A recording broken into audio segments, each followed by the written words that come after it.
strengthen our people, that they may give time, thought, and sacrifice to speed the day of the coming beauty of Ghana and Africa. Amen.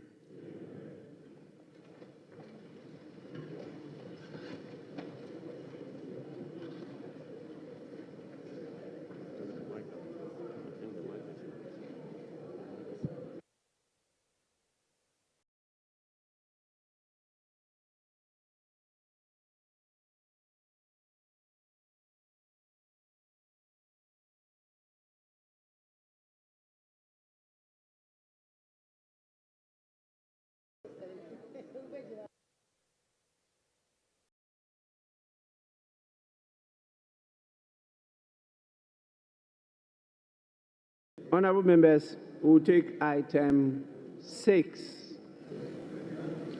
Item 6. Correction of votes and proceedings and official report. We start with the correction of votes and proceedings of Friday, 7th March 2025. Page 1, page 2, page 3, page 4,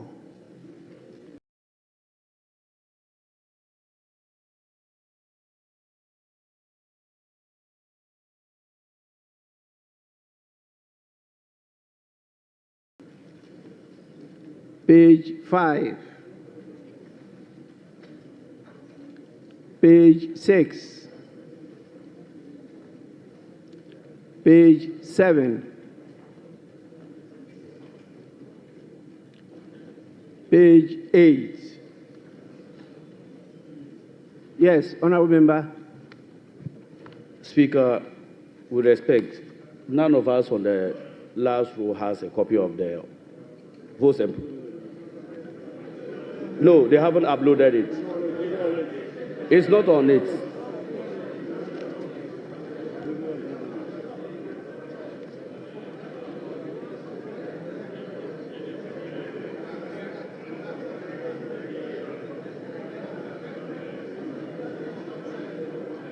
Honorable members, page 8. Yes. Thank you very much, Mr. Speaker. Mr. Speaker, page 8. For consistency's sake, item 6A, Methodist Girls High School, Mamfi, from Equiapim. Equiapim here has been spelled with an E. However, if you go to page 262, the constituency, Equiapim has been spelled with an I. So I don't know whether it's the I or the E that are correct. Yeah, just for consistency. Thank you, Mr. Speaker.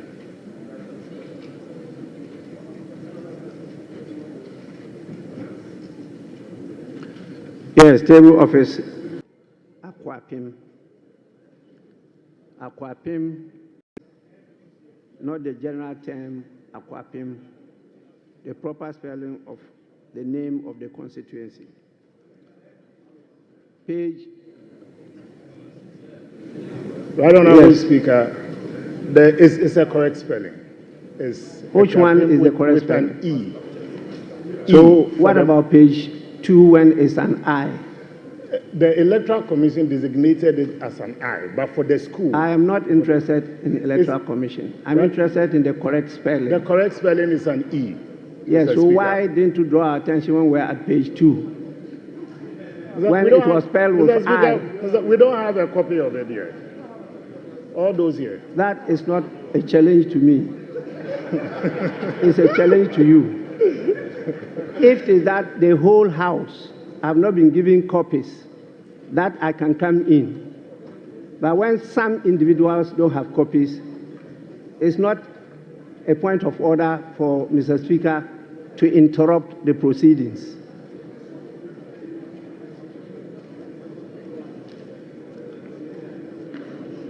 Yes.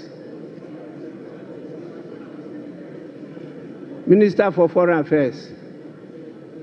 I'm most grateful, Right Honourable Speaker. Right Honourable Speaker, item number 5II at page 8.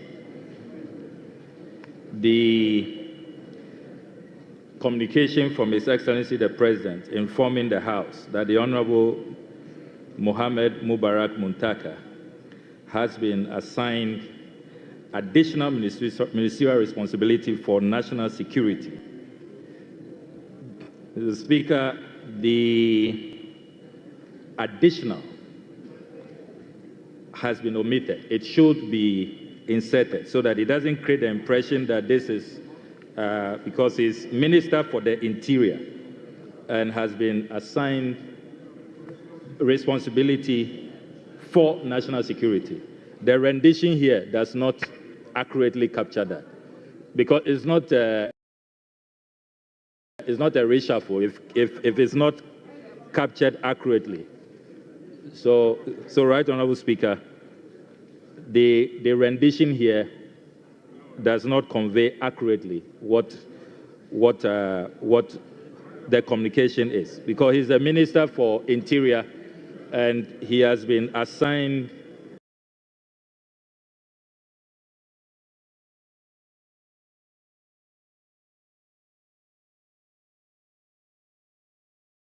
that additional responsibility for national security. So, Mr. Speaker, if the table office can capture the essence more accurately, you don't get that impression here. Honorable Minister for Foreign Affairs, what's your authority on this? Is it in the law or in the communication? Well, Right Honourable Speaker, is from the communication, and Honourable Ministers have were you copied. had sight of the communication? Yes, Right Honourable Speaker, we were copied. Whether you were talking or you were laughing, that's not an issue. The issue is, have you had sight of not have any word like additional? The communication is that he's been assigned the responsibility of not additional responsibility.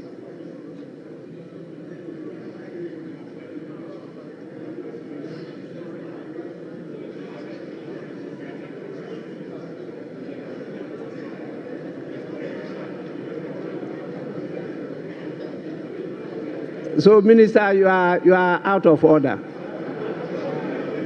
Yes, can we proceed? Yes, Minister for Energy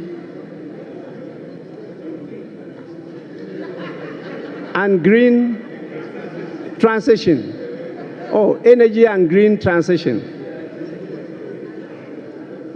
Mr. Speaker, just a suggestion to you. Probably through you to the table office. Mr. Speaker, it's true that not all of us have had copies of the, not the order paper, the votes and proceedings. Mr. Speaker, under your able leadership, you provided us with very, very beautiful and working computers. So maybe I thought that I could appeal to you if you could direct the table office to make available next time the votes and proceedings on the computer. At least, without even the paper copy, we can easily follow.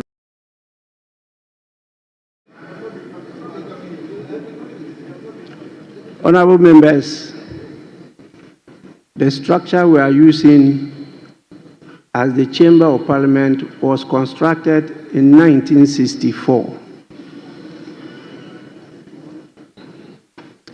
In spite of all our attempts to modernize it, we are still having serious challenges.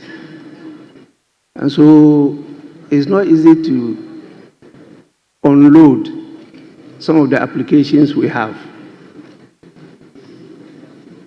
Even the electrical connections are also giving us serious problems. It means we have to replace all, including the Job 600. And that's quite a colossal sum, which our budget has not been able to take. So we have a lot to unload into your PCs, but we are having challenges. And so you see that we're doing it piecemeal. And I hope in the near future we'll succeed in putting all there so that it will be a paperless parliament. We don't want to be giving you hard copies. It's quite expensive to run such a system. So bear with us. We'll get there sooner than later. Yes, honorable members, can we go to page 9? That's what we are rather allocating, and it is exceeding 57 billion. Page 10.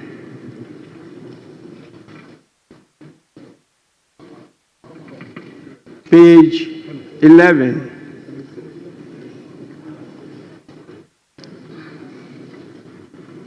Page 12.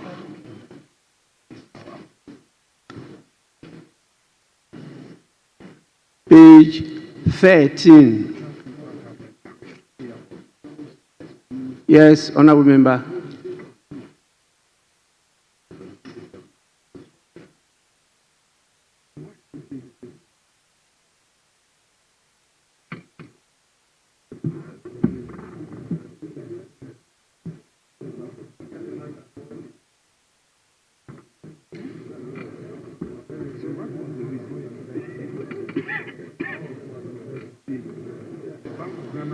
Honorable member, my mic is working.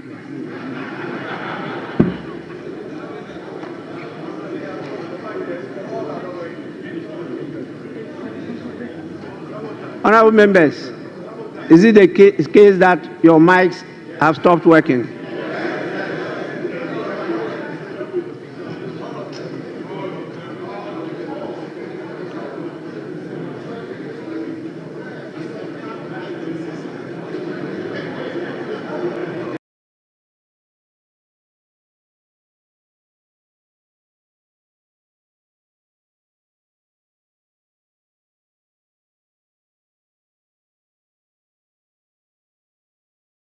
Few minutes so that it could be rectified. Please, just some 5 minutes. It's back. Mr. Speaker, it's back. Honorable members, It's on. are you sure? Mine is on. Speaker, this is on. Then everybody should come here and talk.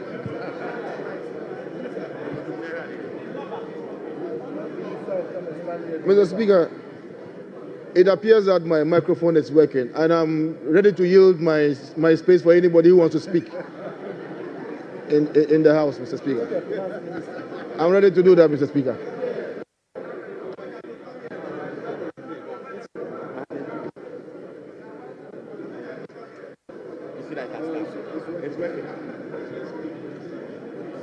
Honorable members, sitting is suspended for 5 minutes. Great source of power, adding to your options, knowing that quality and standard remains intact, and our content, which is accepted as truth and accuracy every day, is accessible on the go. Access your favorite daily graphic and our weeklies The Mirror, Graphic Business, Graphic Showbiz, Junior Graphic, and Graphic Sports on Graphic News Plus app. It's the digital replicas of our work. Download Graphic News Plus app on the Google Play Store, Apple App Store, and available on www.graphicnewsplus.com as you remain abreast of and keep pace with on-the-minute news updates on the go. Home sweet home. Welcome family and friends. Choose the bundle that best works for you from as low as 10 Ghana cedis weekly for unlimited access to all publications. Graphic, truth and accuracy every day.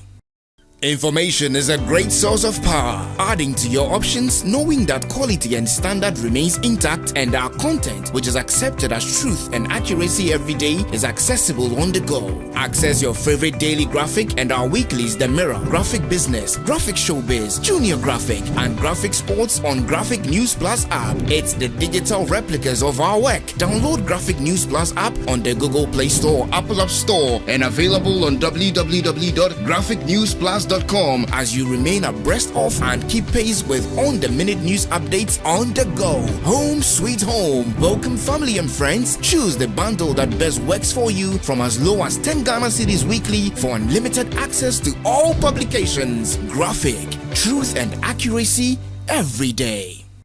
Information is a great source of power, adding to your options, knowing that quality and standard remains intact and our content, which is accepted as truth and accuracy every day, is accessible on the go. Access your favorite daily graphic and our weeklies The Mirror, Graphic Business, Graphic Showbiz, Junior Graphic, and Graphic Sports on Graphic News Plus app. It's the digital replicas of our work. Download Graphic News Plus app on the Google Play Store, Apple App Store, and available on www.graphicnewsplus.com as you remain abreast of and keep pace with on-the-minute news updates on the go. Home sweet home. Welcome family and friends. Choose the bundle that best works for you from as low as 10 Ghana cedis weekly for unlimited access to all publications. Graphic, truth and accuracy every day.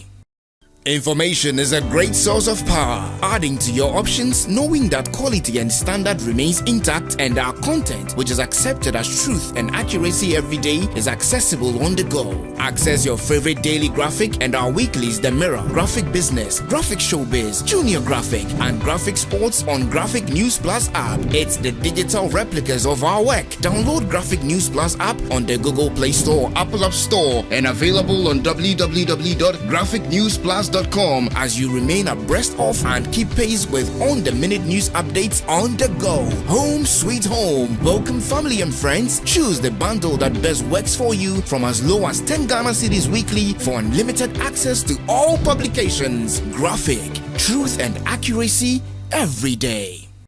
Information is a great source of power, adding to your options, knowing that quality and standard remains intact and our content, which is accepted as truth and accuracy every day, is accessible on the go. Access your favorite daily graphic and our weeklies The Mirror, Graphic Business, Graphic Showbiz, Junior Graphic, and Graphic Sports on Graphic News Plus app. It's the digital replicas of our work. Download Graphic News Plus app on the Google Play Store, Apple App Store, and available on www.graphicnewsplus.com as you remain abreast of and keep pace with on-the-minute news updates on the go. Home sweet home. Welcome family and friends. Choose the bundle that best works for you from as low as 10 Ghana cedis weekly for unlimited access to all publications. Graphic, truth and accuracy every day.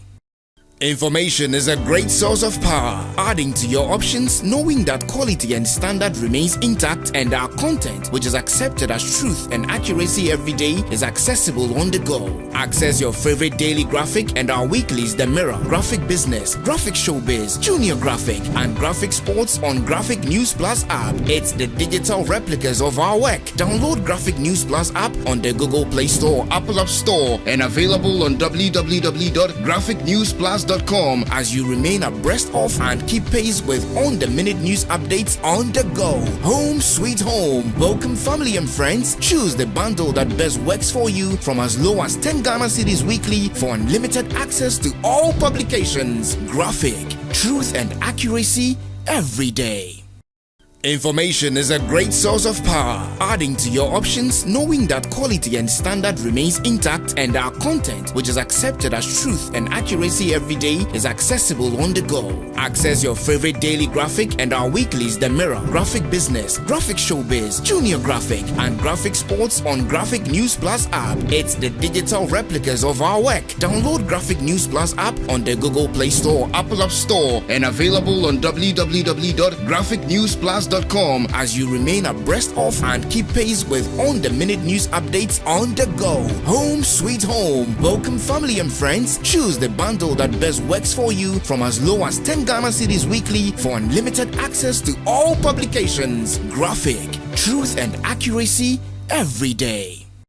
Information is a great source of power, adding to your options, knowing that quality and standard remains intact and our content, which is accepted as truth and accuracy every day, is accessible on the go. Access your favorite daily graphic and our weeklies The Mirror, Graphic Business, Graphic Showbiz, Junior Graphic, and Graphic Sports on Graphic News Plus app. It's the digital replicas of our work. Download Graphic News Plus app on the Google Play Store, Apple App Store, and available on www.graphicnewsplus.com as you remain abreast of and keep pace with on-the-minute news updates on the go. Home sweet home. Welcome family and friends. Choose the bundle that best works for you from as low as 10 Ghana cedis weekly for unlimited access to all publications. Graphic, truth and accuracy every day.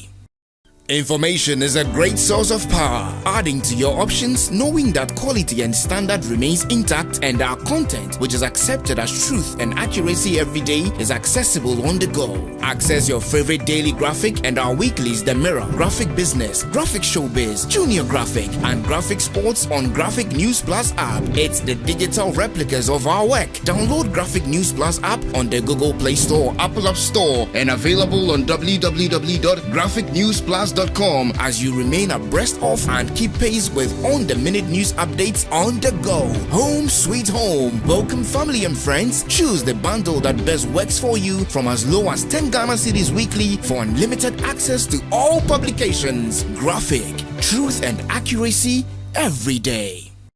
Information is a great source of power, adding to your options, knowing that quality and standard remains intact and our content, which is accepted as truth and accuracy every day, is accessible on the go. Access your favorite daily graphic and our weeklies The Mirror, Graphic Business, Graphic Showbiz, Junior Graphic, and Graphic Sports on Graphic News Plus app. It's the digital replicas of our work. Download Graphic News Plus app on the Google Play Store, Apple App Store, and available on www.graphicnewsplus.com as you remain abreast of and keep pace with on-the-minute news updates on the go. Home sweet home. Welcome family and friends. Choose the bundle that best works for you from as low as 10 Ghana cedis weekly for unlimited access to all publications. Graphic, truth and accuracy every day. Information is a great source of power, adding to your options, knowing that quality and standard remains intact and our content, which is accepted as truth and accuracy every day, is accessible on the go. Access your favorite daily graphic and our weeklies The Mirror, Graphic Business, Graphic Showbiz, Junior Graphic, and Graphic Sports on Graphic News Plus app. It's the digital replicas of our work. Download Graphic News Plus app on the Google Play Store, Apple App Store, and available on www.graphicnewsplus.com as you remain abreast of and keep pace with on-the-minute news updates on the go. Home sweet home. Welcome family and friends. Choose the bundle that best works for you from as low as 10 Ghana cedis weekly for unlimited access to all publications. Graphic, truth and accuracy every day. Information is a great source of power, adding to your options, knowing that quality and standard remains intact and our content, which is accepted as truth and accuracy every day, is accessible on the go. Access your favorite daily graphic and our weeklies The Mirror, Graphic Business, Graphic Showbiz, Junior Graphic, and Graphic Sports on Graphic News Plus app. It's the digital replicas of our work. Download Graphic News Plus app on the Google Play Store, Apple App Store, and available on www.graphicnewsplus.com as you remain abreast of and keep pace with on-the-minute news updates on the go. Home sweet home. Welcome family and friends. Choose the bundle that best works for you from as low as 10 Ghana cedis weekly for unlimited access to all publications. Graphic, truth and accuracy every day. Information is a great source of power, adding to your options, knowing that quality and standard remains intact and our content, which is accepted as truth and accuracy every day, is accessible on the go. Access your favorite daily graphic and our weeklies The Mirror, Graphic Business, Graphic Showbiz, Junior Graphic, and Graphic Sports on Graphic News Plus app. It's the digital replicas of our work. Download Graphic News Plus app on the Google Play Store, Apple App Store, and available on www.graphicnewsplus.com as you remain abreast of and keep pace with on-the-minute news updates on the go. Home sweet home. Welcome family and friends. Choose the bundle that best works for you from as low as 10 Ghana cedis weekly for unlimited access to all publications. Graphic, truth and accuracy every day. Information is a great source of power, adding to your options, knowing that quality and standard remains intact, and our content, which is accepted as truth and accuracy every day, is accessible on the go. Access your favorite daily graphic and our weekly graphic business, graphic showbiz, junior graphic, and graphic sports on graphic news plus app. It's the digital replicas of our work. Download graphic news plus app on the Google Play Store, Apple Store, and available on www.graphicnewsplus.com as you remain abreast of and keep pace with on-the-minute news updates on the go. Home sweet home. Welcome family and friends. Choose the bundle that best works for you from as low as 10 Ghana cedis weekly for unlimited access to all publications. Graphic, truth and accuracy every day. Information is a great source of power, adding to your options, knowing that quality and standard remains intact, and our content, which is accepted as truth and accuracy every day, is accessible on the go. Access your favorite daily graphic and our weeklies, The Mirror, Graphic Business, Graphic Showbiz, Junior Graphic, and Graphic Sports on Graphic News Plus app. It's the digital replicas of our work. Download Graphic News Plus app on the Google Play Store, Apple App Store, and available on www.graphicnewsplus.com as you remain abreast of and keep pace with on-the-minute news updates on the go. Home sweet home. Welcome family and friends. Choose the bundle that best works for you from as low as 10 Ghana cedis weekly for unlimited access to all publications. Graphic, truth and accuracy every day. Information is a great source of power, adding to your options, knowing that quality and standard remains intact, and our content, which is accepted as truth and accuracy every day, is accessible on the go. Access your favorite daily graphic and our weeklies, The Mirror, Graphic Business, Graphic Showbiz, Junior Graphic, and Graphic Sports on Graphic News Plus app. It's the digital replicas of our work. Download Graphic News Plus app on the Google Play Store, Apple App Store, and available on www.graphicnewsplus.com as you remain abreast of and keep pace with on-the-minute news updates on the go. Home sweet home. Welcome family and friends. Choose the bundle that best works for you from as low as 10 Ghana cedis weekly for unlimited access to all publications. Graphic, truth and accuracy every day. Information is a great source of power, adding to your options, knowing that which is accepted as truth and accuracy every day, is accessible on the go. Access your favorite daily graphic and our weeklies, The Mirror, Graphic Business, Graphic Showbiz, Junior Graphic, and Graphic Sports on Graphic News Plus app. It's the digital replicas of our work. Download Graphic News Plus app on the Google Play Store, Apple App Store, and available on www.graphicnewsplus.com as you remain abreast of and keep pace with on-the-minute news updates on the go. Home sweet home. Welcome family and friends. Choose the bundle that best works for you from as low as 10 Ghana cedis weekly for unlimited access to all publications. Graphic, truth and accuracy every day. Information is a great source of power, adding to your options, knowing that quality and standard remains intact, and our content, which is accepted as truth and accuracy every day, is accessible on the go. Access your favorite daily graphic and our weeklies, The Mirror, Graphic Business, Graphic Showbiz, Junior Graphic, and Graphic Sports on Graphic News Plus app. It's the digital replicas of our work. Download Graphic News Plus app on the Google Play Store, Apple App Store, and available on www.graphicnewsplus.com as you remain abreast of and keep pace with on-the-minute news updates on the go.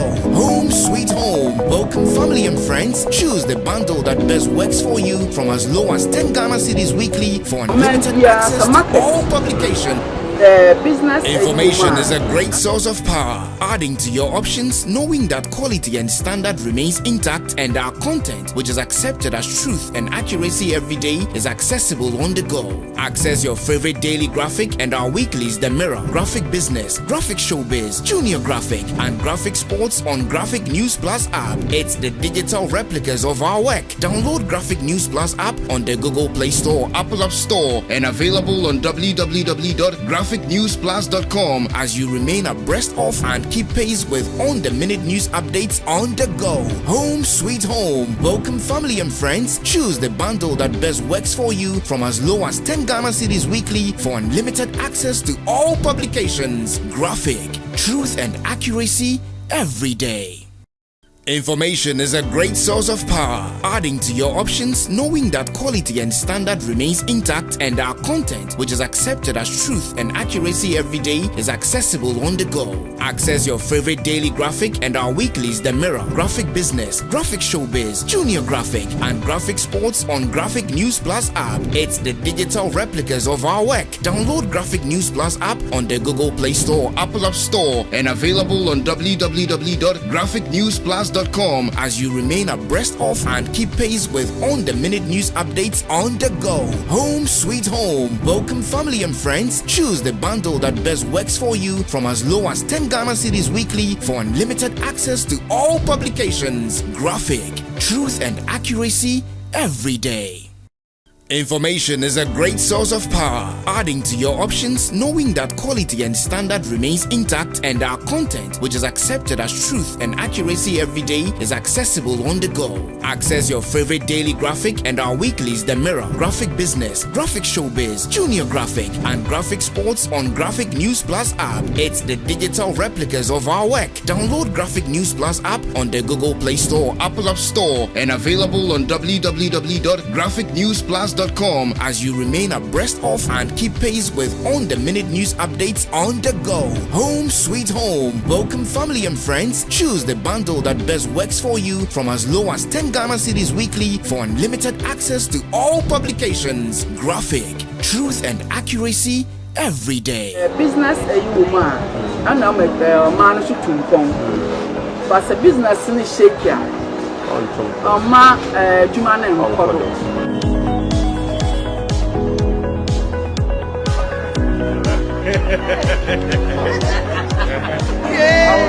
It's a good. When we start the new way in China, maybe almost $1 cost. Yes, we are $1 Ghana. I had this missing Mama, me who Namu Namkacha said, 30 years in me to about that. On one of us, Mamma, 7. After wait when I'm to Abaman, me person black into your pamucho.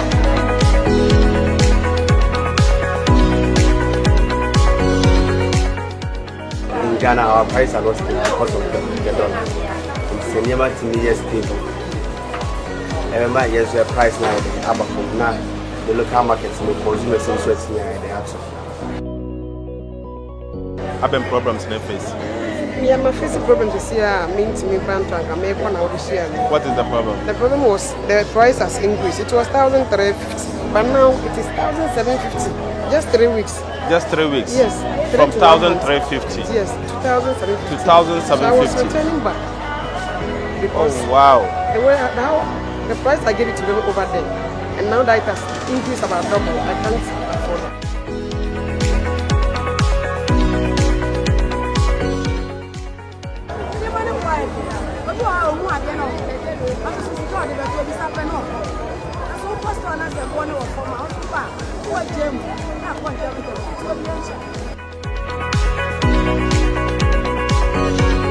Good. Good to see you. That's it.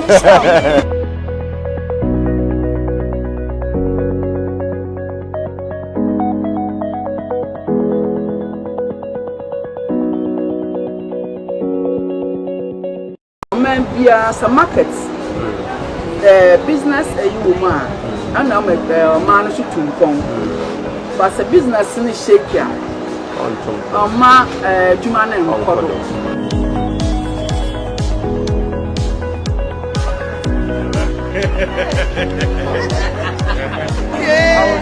It's a good.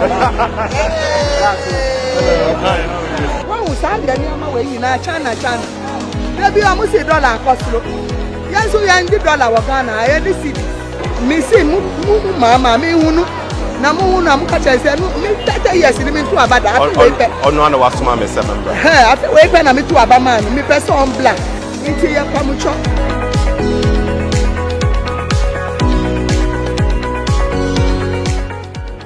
In Ghana, our prices are not stable because of the dollar. It's never to me stable. Every month, yes, the price now the local markets and the consumers in Switzerland, they have Having problems in the face. Yeah, my physical problem this year means me brand track. I make one out this year. What is the problem? The problem was the price has increased. It was 1,350, but now it is 1,750. Just 3 weeks. Just 3 weeks? Yes. From 1,350? Yes, 2,750. 2,750. So I was returning back.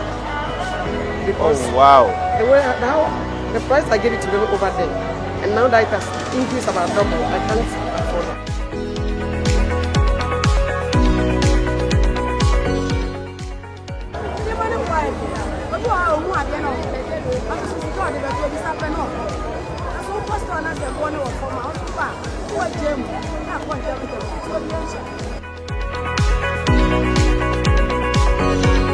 Good.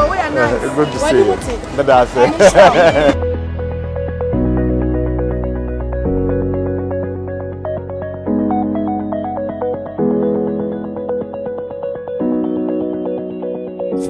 Adding to your options, knowing that quality and standard remains intact and our content, which is accepted as truth and accuracy every day, is accessible on the go. Access your favorite daily graphic and our weeklies The Mirror, Graphic Business, Graphic Showbiz, Junior Graphic, and Graphic Sports on Graphic News Plus app. It's the digital replicas of our work. Download Graphic News Plus app on the Google Play Store, Apple App Store, and available on www.graphicnewsplus.com as you remain abreast of and keep pace with on-the-minute news updates on the go. Home sweet home. Welcome family and friends. Choose the bundle that best works for you from as low as 10 Ghana cedis weekly for unlimited access to all publications. Graphic, truth and accuracy every day.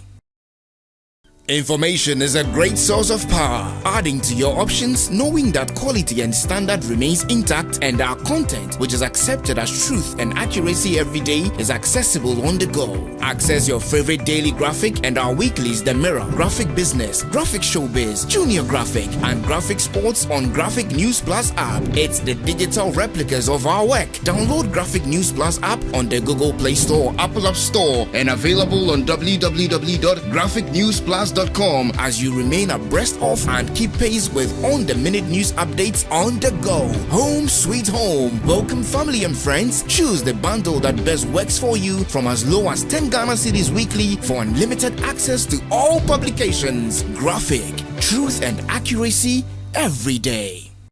Information is a great source of power. Adding to your options, knowing that quality and standard remains intact and our content, which is accepted as truth and accuracy every day, is accessible on the go. Access your favorite daily graphic and our weeklies The Mirror, Graphic Business, Graphic Showbiz, Junior Graphic, and Graphic Sports on Graphic News Plus app. It's the digital replicas of our work. Download Graphic News Plus app on the Google Play Store, Apple App Store, and available on www.graphicnewsplus.com as you remain abreast of and keep pace with on-the-minute news updates on the go. Home sweet home. Welcome family and friends. Choose the bundle that best works for you from as low as 10 Ghana cedis weekly for unlimited access to all publications. Graphic, truth and accuracy every day.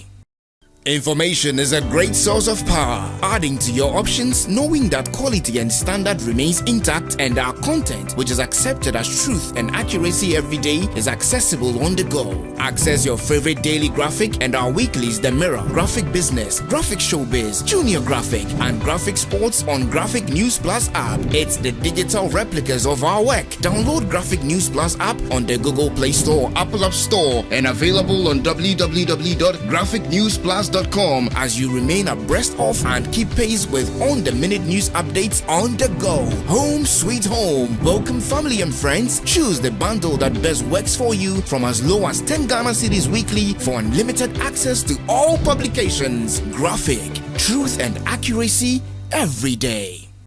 Information is a great source of power. Adding to your options, knowing that quality and standard remains intact and our content, which is accepted as truth and accuracy every day, is accessible on the go. Access your favorite daily graphic and our weeklies The Mirror, Graphic Business, Graphic Showbiz, Junior Graphic, and Graphic Sports on Graphic News Plus app. It's the digital replicas of our work. Download Graphic News Plus app on the Google Play Store, Apple App Store, and available on www.graphicnewsplus.com homesuitehomes.com as you remain abreast of and keep pace with on-the-minute news updates on the go. Home Sweet Home. Welcome family and friends. Choose the bundle that best works for you from as low as 10 Ghana cedis weekly for unlimited access to all publications. Graphic, truth and accuracy every day. Information is a great source of power. Adding to your options, knowing that quality and standard remains intact and our content, which is accepted as truth and accuracy every day, is accessible on the go. Access your favorite daily graphic and our weeklies The Mirror, Graphic Business, Graphic Showbiz, Junior Graphic, and Graphic Sports on Graphic News Plus app. It's the digital replicas of our work. Download Graphic News Plus app on the Google Play Store, Apple App Store, and available on Honourable member will take note of that. Page 17.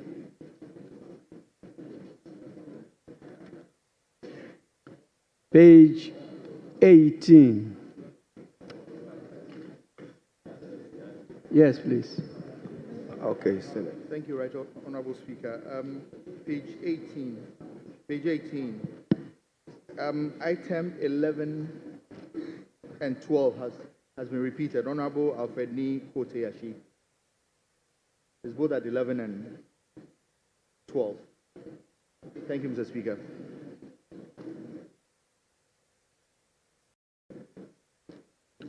Honorable members, my attention has been drawn by the chief whips to the fact that there have been some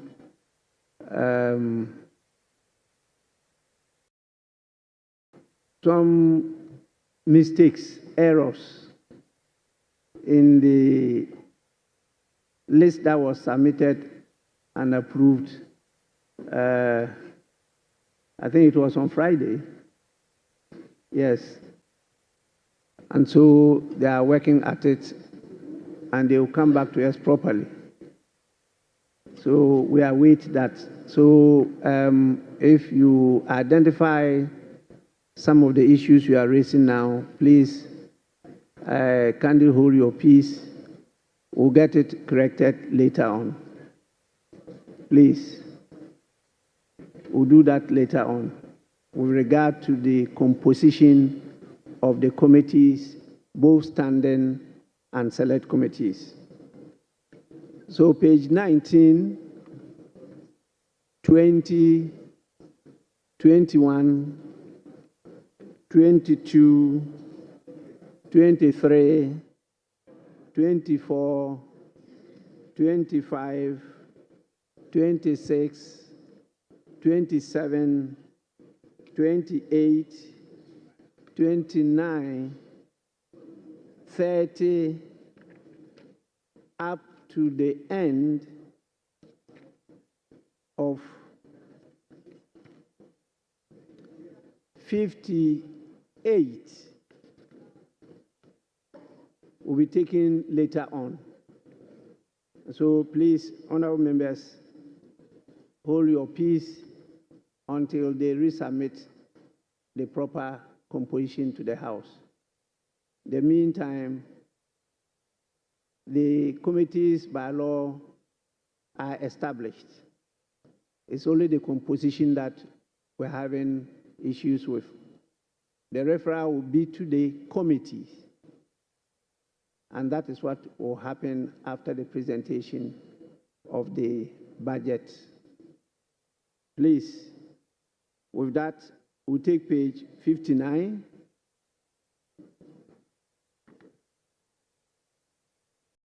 Page 60. Honorable members, in the absence of any further corrections, the votes and proceedings of the 29th sitting, dated Friday, 7th March 2025, is adopted as the true record of proceedings. I have a copy of the official report of Tuesday, 25th February 2025. Any corrections? Honorable members, in the absence of any correction, yes? Mr. Speaker, some minor corrections on column 79, second paragraph, line 8. Line 8, the former President John Dramani Mahama, names are very significant. The second Kufuor was spelled wrongly. It should be Kufuor, not Our. Kufuor. It's a Kufuor. Then the last paragraph, the last sentence, beginning to tend to that concept. Tend is used here, but I suspect the right word should be tend, Turn, instead of tend, Tend. Thank you.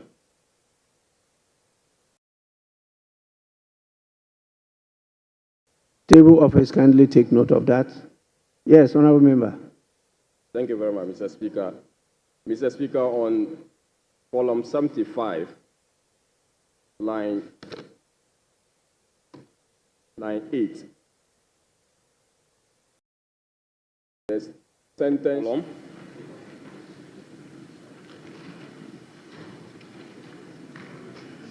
line 17.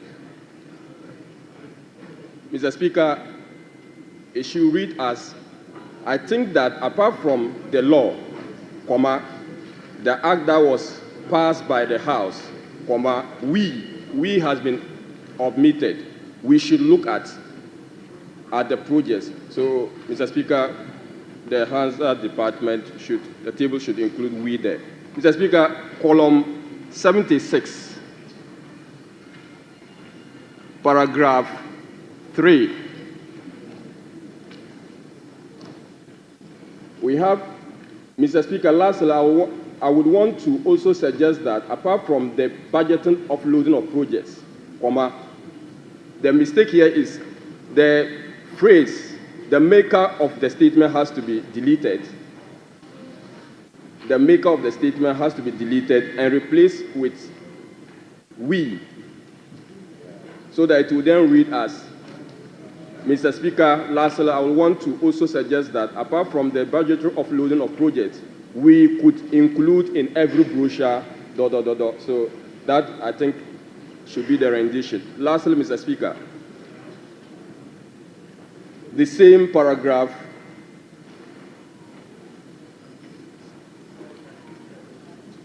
_12 line. I would be able to tell that when I call this investor, they would be, the B is excluded and it has to be included in the sentence, be able to, and we'll replace participate with partner. We'll replace participate with partner in the same sentence. Thank you, Mr. Speaker.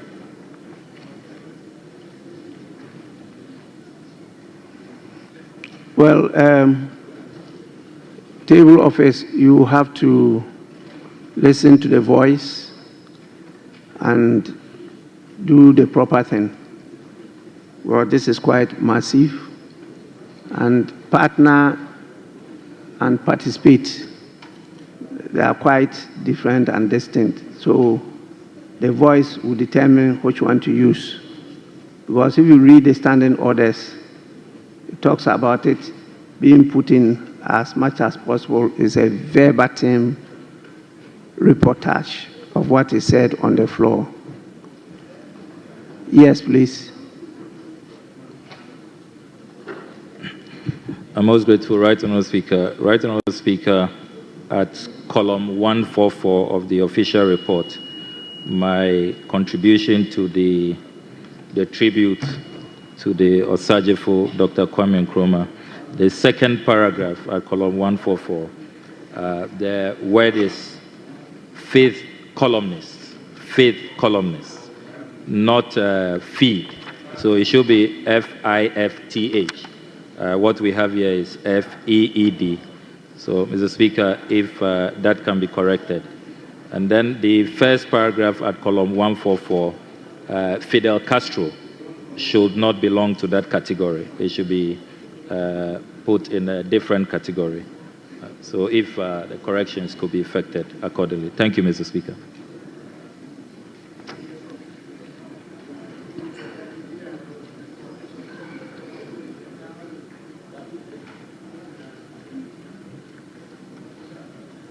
Yes, table office, kindly take note of that. Yes. Honorable members, there be no further corrections. The official report of the 25th February 2025 is hereby adopted as the true record of proceedings.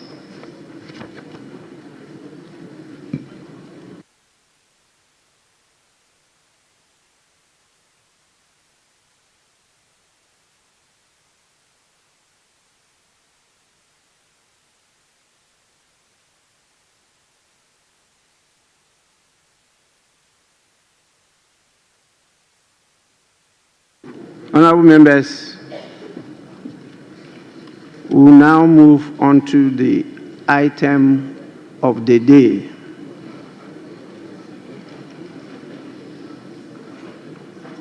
The main item of the day, that is item 7, statements. The first statement. Yes. Thank you, Mr. Speaker. Mr. Speaker, on our today's order paper, item 7, as you rightly call, the budget statement and economic policy of the government for the year ending 31st December 2025. Mr. Speaker, I want to invite you to our standing orders, order 195. 2. Mr. Speaker, with your permission, I need guidance and I'll read it.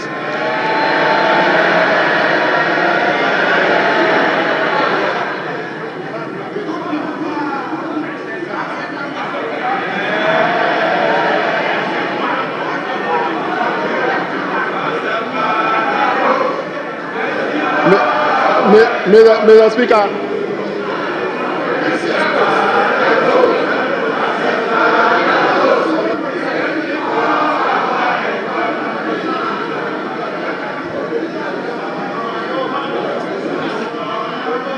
Honorable, please, let's listen to the Deputy Minority Whip. Thank you, Mr. Speaker. I think the Minister was, Mr. Speaker, order 1952. With your permission, Mr. Speaker, I need guidance and I read. The budget statement and economic policy of the government shall be presented to the House by the Minister responsible for finance on behalf of or on the authority of the President, and in a form the House may determine. Mr. Speaker, I'm emphasizing on the last part, in a form the House may determine. Mr. Speaker, as we speak, this new standing orders on this 9th Parliament, we haven't determined any form the budget statement will be presented as at now. Mr. Speaker, I have gone to read Order 6, and I have checked on our schedule from Schedule 1 to Schedule 10, and that of Order 6, and I have not been able to understand. And as we stand, Mr. Speaker, as at now, the House has not determined the form the budget is going to be presented. So, Mr. Speaker, the House has to determine the form before he can present any statement. Mr. Speaker, that is my plea, that the House must determine, my application is that the House must determine the form of the budget statement before he reads the statement. Thank you, Mr. Speaker.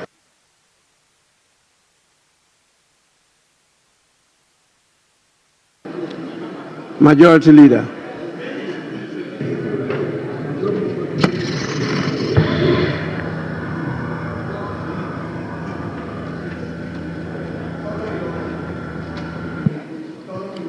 Mr. Speaker,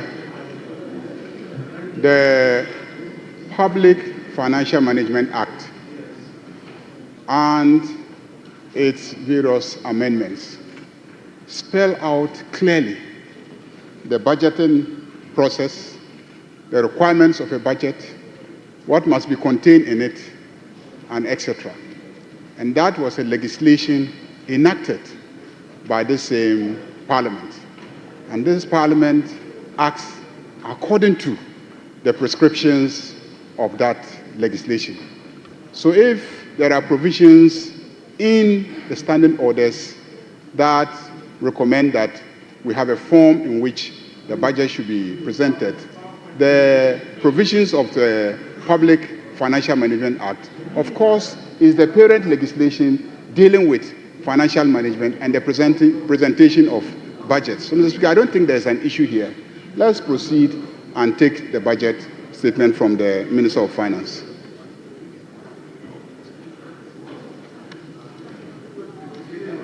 Yes, Minority Leader.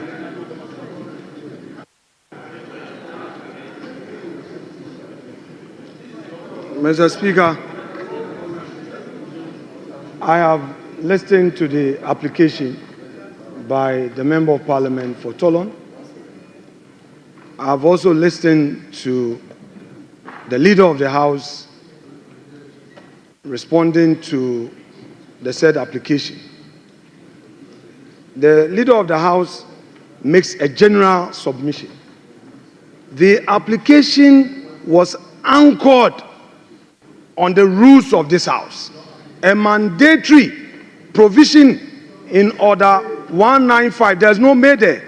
It reads, for the avoidance of doubt and at the risk of being repetitive, this is what it says.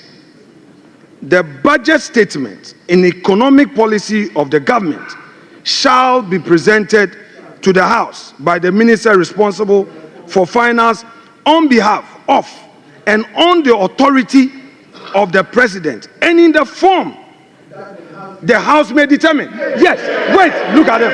Mr. Speaker, wait, yes. So, yes, wait. Mr. Speaker, they should take it easy. They should take it easy. They should take it easy. This is law. Take it easy. Take it easy. Take it easy. So, Mr. Speaker, what is the reverse logic? Please, for the benefit of our young ones, for the benefits of the young ones, Mr. Speaker,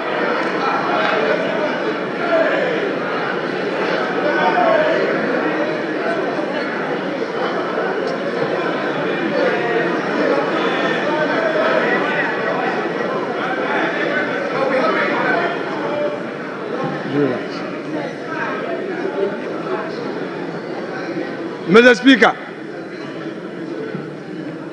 this House is a house of procedure. This House is equally guided by its own rules and precedents. Wait a moment. For those who are in a hurry to shout in his agreement, if the law says may determine, is it also the case that in reverse logic, the House may decide not to determine any form? What? No, wait. The law is that a budget statement must be presented. But we are saying again that as a House, we may have to determine which form. So, Mr. Speaker, the invitation by the minority, the deputy minority whip, is well founded. He is inviting us as a House to determine, are we going to allow him to make a statement, or we are going to allow him to move a motion? Is it going to be in a form of a motion or in a form of a statement? This is a well-anchored application. Don't use your number to shout to intimidate him. He has made a solid argument. This House has not determined the form in which this item has to be taken. The deputy minority whip is inviting us to set the ground rules. The majority leader got up and referred to PFM Act to say what? He didn't quote the specific provision. The man has made an application under our own rules. You didn't attack him on the rules. You didn't know. You didn't say anything against his application on the rules. Mr. Speaker, as the minister is here, in which form are we going to listen to him? What are you? Is he going to make a statement, or he is going to move a motion? Mr. Speaker, this house is being invited to determine this matter. You see, the Supreme Court has had an occasion to give a contextual interpretation where may is placed to mean shall. Yes, it is there. No, come on, Mr. Speaker, even that argument aside, put that argument aside. There's no need for any interpretation of whether may should be shall. The point is that the law provides that we should determine the form. The law says we should determine the form. In this house, there are ways to come here. You come to make a statement, you come to move a motion. What is the minister coming to do? It's for this house to determine. Is he going to move a motion in accordance with Article 179? Or he's coming to make a statement? And when he makes the statement, what happens? Is it going to be left with a chairman of a finance committee to now move that this house should debate the statement? Mr. Speaker, this is a solid application and he should be applauded for what he's done. Thank you, Mr. Speaker.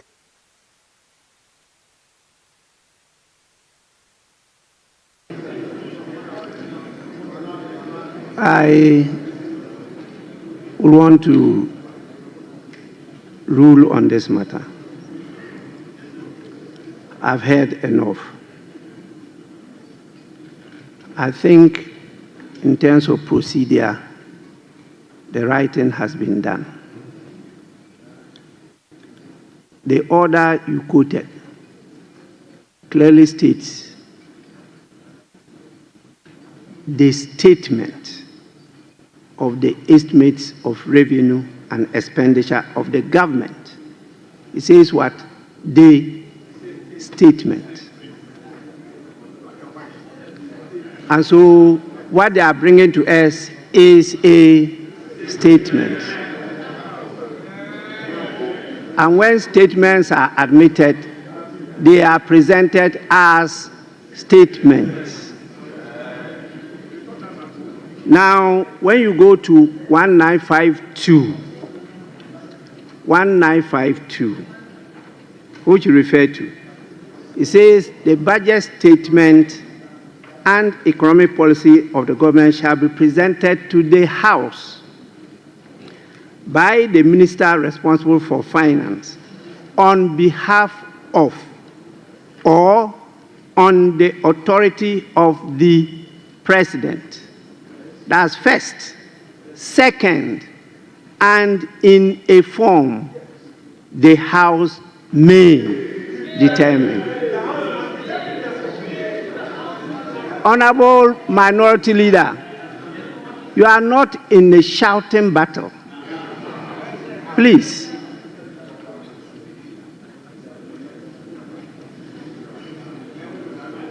This is the House. The only way the House can determine however you define form is when the statement is presented to you. The House cannot determine this matter outside the House. You can only determine it when you are truly sitting as a House. And this is the House. He's presenting the statement. If you decide that you want a form, you define form in any different manner as you are doing, then this is the time when it is presented, you take this opportunity to determine that form you want. Different from the earlier forms that we've decided and been practicing. If this is what you want to do, please, the statement must first be presented to you It has to be presented to the House. And if you may, you determine the form you want it to be presented. That can be part of the debate. But I'm not sure the definition you are putting on the word form. Form. Please go back to your lexicons.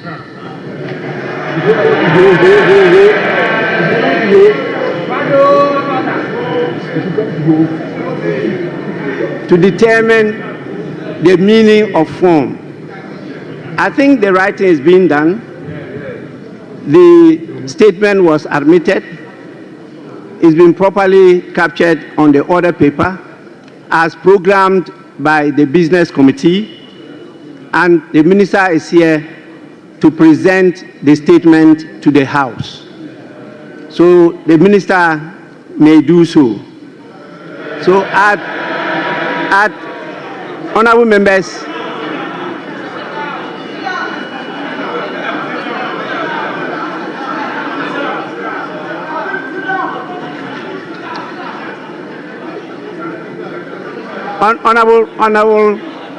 Honorable Minister, just a minute. Just a minute. Honorable members, at the commencement, yes. Mr. Speaker, just to thank you for your guidance and the proper interpretation of 1952. Thank you, Mr. Speaker.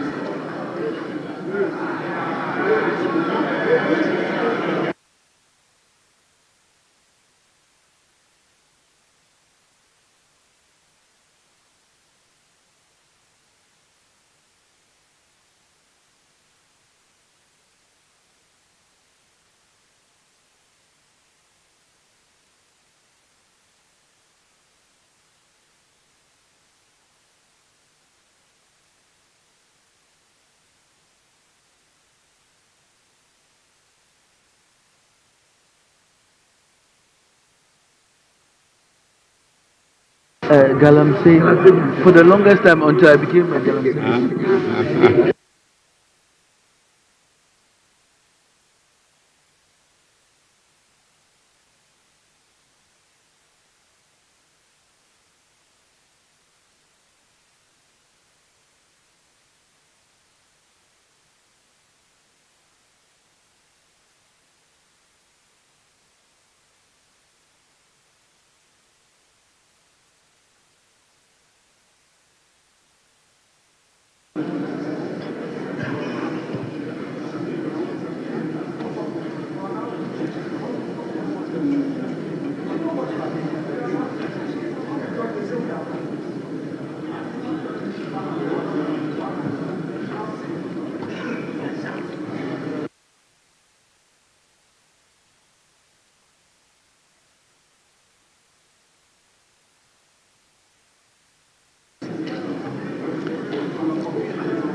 Honorable members, item 7, statements.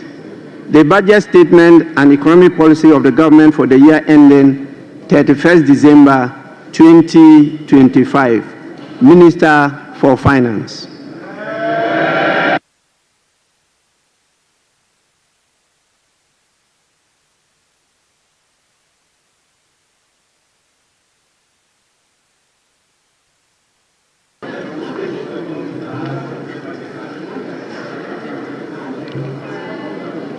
Mr. Speaker, on the authority of His Excellency the President, President John Dramani Mahama, and pursuant to Article 179 of the Constitution and the order paper and the standing orders of the House, Order 1952, and today's order paper, item 7. Mr. Speaker, I present to you the budget statement and economic policy of government for the year ending 31st December 2025. Right Honorable Speaker, today marks a moment of great significance, and I have the singular honor to stand before this House to present on behalf of His Excellency, President John Dramani Mahama, following his extraordinary mandate, the maiden budget of his new administration.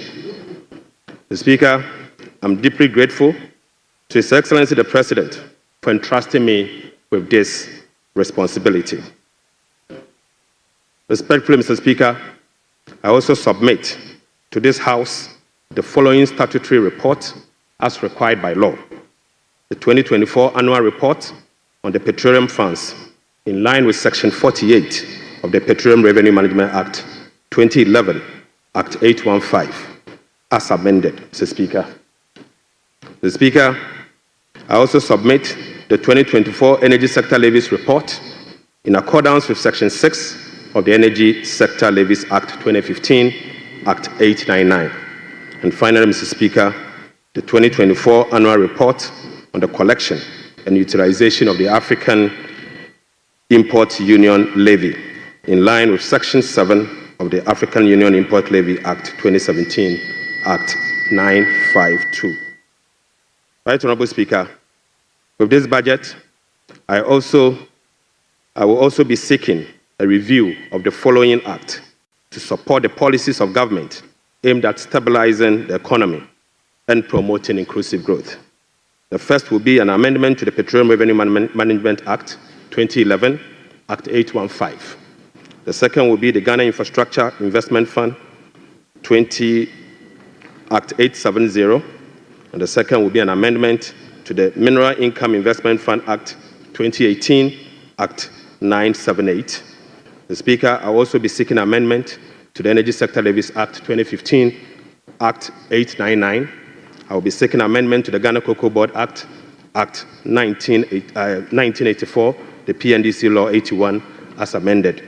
The Speaker, that's not all. I will also be seeking amendment to the Earmark Funds Capping and Realignment Act 2017, Act 947, the Ghana Procurement Authority Act 2003, Act 663, as amended in Act 914. Speaker, I will be seeking amendment to the Ghana Education Trust Fund Act 2000, Act 581. And finally, Mr. Speaker, I will also be seeking amendment to the Fiscal Responsibility Act 2018, Act 982, and incorporating into a comprehensive public financial management act. Mr. Speaker, I forgot to add that I will also be seeking amendment to the Revenue Administration Act 2016, Act 915. So, Speaker, we remain committed to the pursuit of our 24-hour economic policy at stimulating economic growth and job creation. Right, Honorable Speaker, this policy will contribute to addressing Ghana's structural economic challenge by creating an integrated, efficient, and increasingly export-driven industrial economy that fulfills the utilization of our national resources, capital, and labor power. Right, Honorable Speaker, will be presenting the 24-hour economic policy to Parliament in due course. In this respect, Mr. Speaker, the Labour Act, the Ghana Investment Promotion Act, and other enabling legislations will be reviewed accordingly. Mr. Speaker, as part of the effort to stabilize our cedi through foreign exchange and gold reserve accumulation, I will also submit a bill to provide a legal framework for the establishment. Mr. Speaker, as part of the effort to stabilize our cedi through foreign exchange and gold reserve accumulation, I will also submit a bill to provide a legal framework for the establishment of the Ghana Gold Board for the consideration of this House. Mr. Speaker, this budget is indeed an abridged version of the 2025 budget statement and economic policy of government.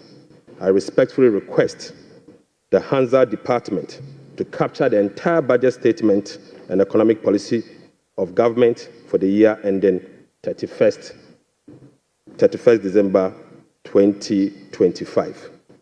Mr. Speaker, standing here evokes a sense of nostalgia as I reflect on my journey in public service. From my early days as a young parliamentarian in this House in the year 2009. Destiny has guided my path from a backbencher to a member of the Finance Committee, to a Deputy Minister of Finance, to ranking member of the Finance Committee, to Minority Leader, to Majority Leader briefly, and now, Mr. Speaker, as Minister responsible of Finance. Right Honorable Speaker, the invaluable experience I gained in this chamber has shaped my perspective, sharpened my focus, and prepared me for the task at hand. I fully commit to supporting His Excellency the President to fix the economy of Ghana. I take this opportunity to extend my profound gratitude to the good people of Ejumako and Yanesiam, my constituents, and to you, Mr. Speaker, and members of this House across the aisle for your unwavering support throughout my years in this chamber. Mr. Speaker, this esteemed House is a sanctuary of rigorous debate, principled cooperation, and at times constructive disagreement, all in the pursuit of greater good of our beloved country. I look forward to working with you, Right Honorable Speaker, and my colleagues on both sides of the aisle to reset the Ghana's economy through sound policy and structural reforms that will propel our country forward. Mr. Speaker, there comes a time in a nation's history when fundamental challenges must be confronted, difficult choices must be made, and a new course must be set for the future. For Ghana, the defining moment is now. Mr. Speaker, President John Dramani Mahama made a commitment to reset Ghana for jobs, accountability, prosperity. The Speaker, as captured in the NDC manifesto, in this regard, the theme of our budget is resetting the economy for Ghana we want. Right Honorable Speaker, the democratic principles we tirelessly fought for are being held. Our democracy has been consolidated with yet another peaceful transition of power. That notwithstanding, our youth face an uncertain future with growing unemployment and hopelessness. This suggests that the dividend of democracy, such as economic prosperity and social justice, remains elusive. Mr. Speaker, the choice before us as a country are clear. We can either continue on a path of self-destruction by not confronting the problems, or we can embark on a journey of fundamental reforms and transformation, one that resets our economic model, redefines our priorities, honors our social contract, and provides opportunity for all. Mr. Speaker, luckily, President Mahama has chosen the path of reform and transformation. He will fix the economy. He will restore hope and lead us to build the Ghana we want together. Right Honorable Speaker, this budget was preceded by the National Economic Dialogue on the theme Resetting Ghana, Building the Economy We Want Together, on the 3rd and the 4th of March 2025. Through this consensus-building dialogue, the people demanded a decisive action, real solution to the severe challenges that plagued us as a country. Mr. Speaker, the 2025 budget is a culmination of the true aspirations, felt needs, genuine desires of the people of Ghana, expressed through the engagement with diverse stakeholders. As part of our broad consultation also, ahead of the budget, we recently engaged traders at major trading centers, including the Makola market, to listen to their concerns, gauge their expectations, and elicit their input. Mr. Speaker, the extensive consultation revealed that the overriding concern among Ghanaian traders and business community remains price and exchange rate stability. Apart from eroding their working capital, exchange rate volatilities makes effective business planning impossible and increase the cost of doing business. This budget outlines far-reaching measures which will be implemented in close collaboration with the Central Bank, the Bank of Ghana, to effectively and efficiently manage the exchange rate and inflation. Mr. Speaker, we also engage the youth of Ghana in a dialogue on social media as part of our new budget consultation Mr. Speaker, during my engagement with the youth, it was revealed that 321 pharmacists who were employed since June 2023 have not received their salaries. We will take urgent steps to remedy this situation immediately. Right, Honorable Speaker, this conversation was an eye-opening experience, one that strengthened my belief that the voices of the youth matter in designing policies that directly and indirectly impact their lives and future. So, Speaker, in the year 2016, I came to this chamber on behalf of the then Minister of Finance, the Honorable Seth Emmanuel Tepe, and led the passage of the Public Financial Management Act 2016, Act 912, to deploy a robust public financial management system. Even though, Mr. Speaker, the Public Financial Management Act remains one of the best in the world, its poor implementation has rendered our public financial management systems weak, allowing for abuse and costly infraction. So, Speaker, President Mahama's government is committed to the full implementation of this critical legislation. So, Speaker, accordingly, we will enforce the sanction regime, link contracting and public procurement to budgetary provisions in the medium-term expenditure framework, and seek parliamentary approval for all multi-year commitments as required by law. Mr. Speaker, we will comply with the public procurement process and link them to approved budget. We will also respect the limits of the appropriations as approved by Parliament. We will rationalize the management of the compensation of employees, including conducting headcounts across the country. Mr. Speaker, I now turn my attention or my focus to the state of the Ghanaian economy as at 31st December 2025. Right, Honorable Speaker, Mr. Speaker, I now focus my attention on the state of the Ghanaian economy as at 31st December 2024. Mr. Speaker, hands on heart, we inherited an economy in deep crisis.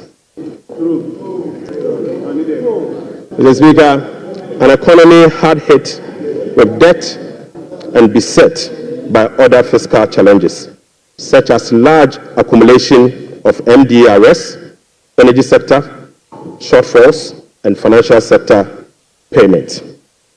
Mr. Speaker, weak commitment control and reckless public spending have reversed the progress made in fiscal consolidation, even under the IMF program that commenced in the year 2023. Mr. Speaker, notwithstanding the gains made under the IMF-supported program that was to achieve through the painful sacrifice of domestic bondholders, external creditors, and taxpayers, the economy remains in distress. Right, Honorable Speaker, key performance indicators to be assessed by the IMF staff in the upcoming fourth review of the program, scheduled for April 2025, such as the primary balance on commitment basis, inflation, social protection, and others, as at end 2024, are likely missed. Right, Honorable Speaker, in addition, all structural benchmarks due by end December 2024 are also missed. So, Speaker, inflation worsened in the year 2024 from 23.2% in the year 2023 to 23.8% in 2024.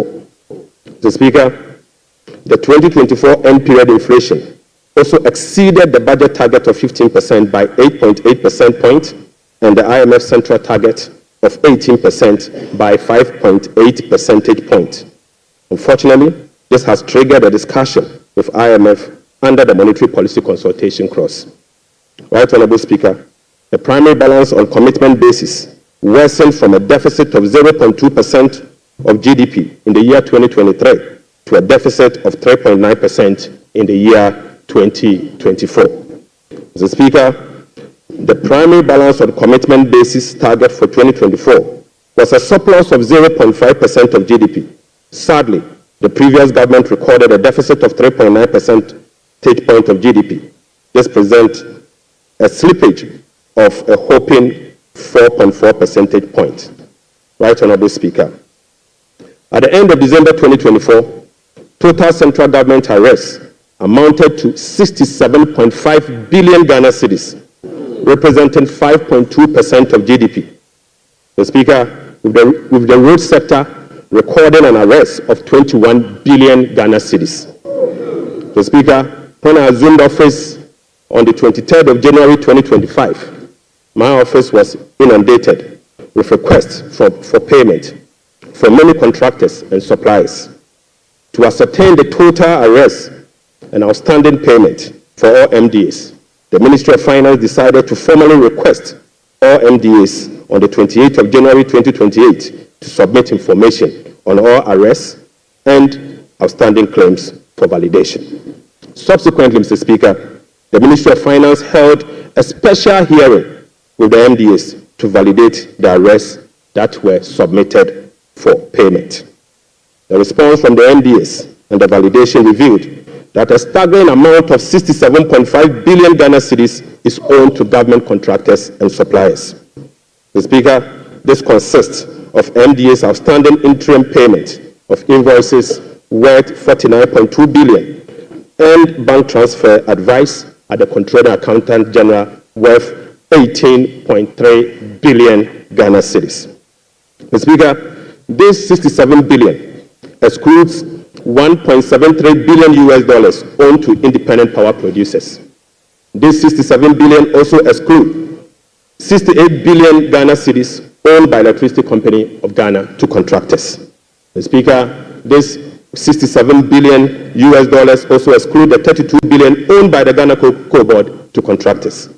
And Mr. Speaker, this 67.5 billion also excludes the 5.75 billion owned by the Ghana Road Fund to various contractors. Right Honorable Speaker, the Bank of Ghana is also seeking an amount of 53 billion Ghana cedis as bailout to be able to address their negative equity challenge that they face. Mr. Speaker, as part of the measures to address these mounting accumulated arrests, we have commissioned an audit of these arrest payments and guarantee value for money before a penny will be paid. Mr. Speaker, before a penny will be paid, we'll commit to do that arrest. Right Honorable Speaker, in addition to the 67.5 billion cedis in arrests, the validation process also revealed that MDAs have awarded contract to the tune of a minimum 194 billion Ghana cedis. Mr. Speaker, this amount represents 16.5% of GDP as at the end of 2024, with the road sector again alone accounting for 100 billion Ghana cedis. Mr. Speaker, most of these contractors and most of these contracts were awarded without commencement certificate and authorization. Mr. Speaker, this is in blatant violation of the Public Financial Management Act 921. Right Honorable Speaker, let me now update you on our debt service obligations.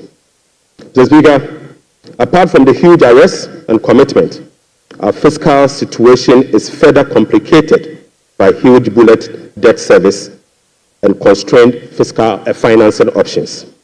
Currently, Mr. Speaker, the government option to finance the budget is limited to only Treasury bill market following the debt restructuring program. Moreover, the forthcoming debt service of both domestic and Eurobond debt obligation will have profound implications for fiscal sustainability and balance of payment. Right Honorable Speaker, domestic debt service alone, programmed for the next 4 years, is 150.3 billion Ghana cedis. So, Speaker, simply put, the interest and principal payment that will be due for payment beginning now for the next 4 years is 150.3 billion Ghana cedis.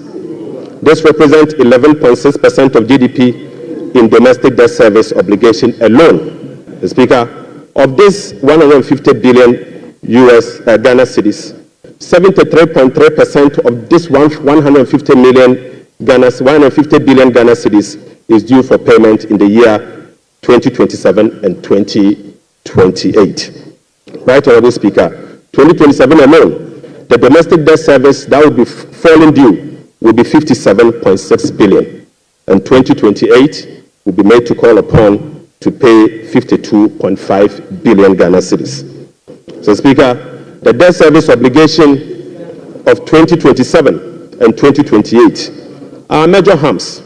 These harms are cancerous and pose significant risks to the economy of Ghana. But, Mr. Speaker, touch wood, we shall fix it. We shall fix it. Mr. Speaker, our debt service obligation of this financial year is equally burdensome with significant harms. February, we were called upon to pay 9.9 billion. July, we'll be paying 6.2 billion, and August, we'll be paying 10.1 billion, all this year. Right Honorable Speaker, the fiscal challenges are further compounded by the significant short-term treasury bill that we also inherited. So, Speaker, these obligations, totaling about 111.1 billion Ghana cedis, requires rollover week in, week out, placing additional pressure on cash flows and liquidity requirements. Mr. Speaker, beyond the domestic maturities, Ghana faces significant external debt service obligations for the next 4 years. In the next 4 years, will be made to call upon to pay $8.7 billion US dollars, representing 10.9% of GDP, with heavy concentration again in the year 2027 and 2028. Again, Mr. Speaker, 55% of this external debt service will be due in the year 2027 and 2028. Right Honorable Speaker, in the year 2027, we'll be made to pay $2.5 billion US dollars, and 2028, we'll have to again pay $2.4 billion US dollars. Right Honorable Speaker, it seems the debt restructuring undertaken by the previous administration was designed to make 2027 and 2028 debt repayment heavy, sadly. So, Speaker, I don't know how come we sat and allowed that design to happen. So, Speaker, that is cancerous. But I can assure you, we will fix it. Mr. Speaker, in spite of all this upcoming domestic and external debt service obligation, no buffers were built to cushion this unprecedented debt service burden. Mr. Speaker, as of 7 January 2025, the debt service reserve account, the sinking fund in dollar, has a balance of $64,000 US dollars. Mr. Speaker, when we were leaving office, we left behind $319 million US dollars in that same account. Mr. Speaker, the debt service reserve CD account had an amount of 143 million Ghana cedis. Right Honorable Speaker, when we were leaving office, the balance was 430 million Ghana cedis. Mr. Speaker, I now move you to stored project. Mr. Speaker, due to the bilateral creditors' debt restructuring that is ongoing, undertaken by previous administration, a staggering number of 55 projects have been halted. So, Speaker, this leaves a massive amount of 3 billion Ghana US dollars in undisbursed loans and about $300 million in outstanding interim payment certificates, IPCs. Some of these projects include the famous Ifia Kwanta Hospital, the Kejetia Market Phase 2, the Bogatanga Boko Pomachrome Road, and the Tema Aflawa Road project. Delayed payment and demobilization from site could result in cost overruns of over 1.1 billion US dollars. Right Honorable Speaker, the IMF-supported program imposed an annual disbursement ceiling of $250 million for all bilateral loans that are being restructured. This constraint means that it will take a minimum of 12 years to complete all of this stored program. So, Speaker, unfortunately, as a result of the debt restructuring, all this stored program, working with the IMF will take a minimum of 12 years if we decide to go business as usual. We'll be engaging in the coming days to resolve this challenge. Speaker, I now take you to the famous energy sector fiscal risk. Mr. Speaker, the increase in energy sector financing shortfall is posing significant risk to the Ghanaian economy. In the year 2024, the Ministry of Finance supported the energy sector with payment of about 20.8 billion Ghana cedis. These resources could have been used for job creation and other development programs, like roads, schools, and hospitals, if the sector inefficiencies were resolved. Mr. Speaker, a recent exercise conducted by the Energy Sector Financing Modeling Team under the Energy Sector Recovery Program, ESRP, revealed that the business-as-usual energy sector financing shortfall has increased significantly to about 35 billion Ghana cedis for the year 2025 alone, even after spending in excess of 20 billion cedis in the year 2024. Right, Honorable Speaker, more importantly, the shortfall for the period 2023 to 2026 has been estimated to be about 140 billion Ghana cedis. Mr. Speaker, this amount is 20 times more than the allocation for goods and service for all MDAs in the year 2025. Mr. Speaker, in addition, the energy sector shortfalls, which relate to current invoices that are largely unpaid legacy arrests due to the independent power producers. Mr. Speaker, the legacy arrests stood at $1.73 billion as at end 2024. Right, Honorable Speaker, the cocoa sector, which has long been the backbone of the Ghanaian economy, is sadly on its knees, owing to gross mismanagement. Mr. Speaker, the sector faces declining output and financing challenges, characterized by unsustainable debt, rollover cocoa contract risk, and quasi-fiscal expenditures, including cocoa roads, which, Mr. Speaker, is a non-core function of the Ghana Cocoa Board. Right, Honorable Speaker, cocoa production has dropped by nearly 50% over the past 3 years. In the year 2023-2024 crop season, Cocoa Board was unable to supply 330,000 tons of cocoa to meet its contractual obligation. This sharply decline has affected the finances of Ghana Cocoa Board. This undersupply has been rolled over for subsequent years for the new administration to pay. So, Speaker, these 2023 to 2024 forward sales contracts, locked in at lower prices than the current market rates, have resulted in revenue losses of about $840 million for both Ghana Cocoa Board and the impoverished cocoa farmer.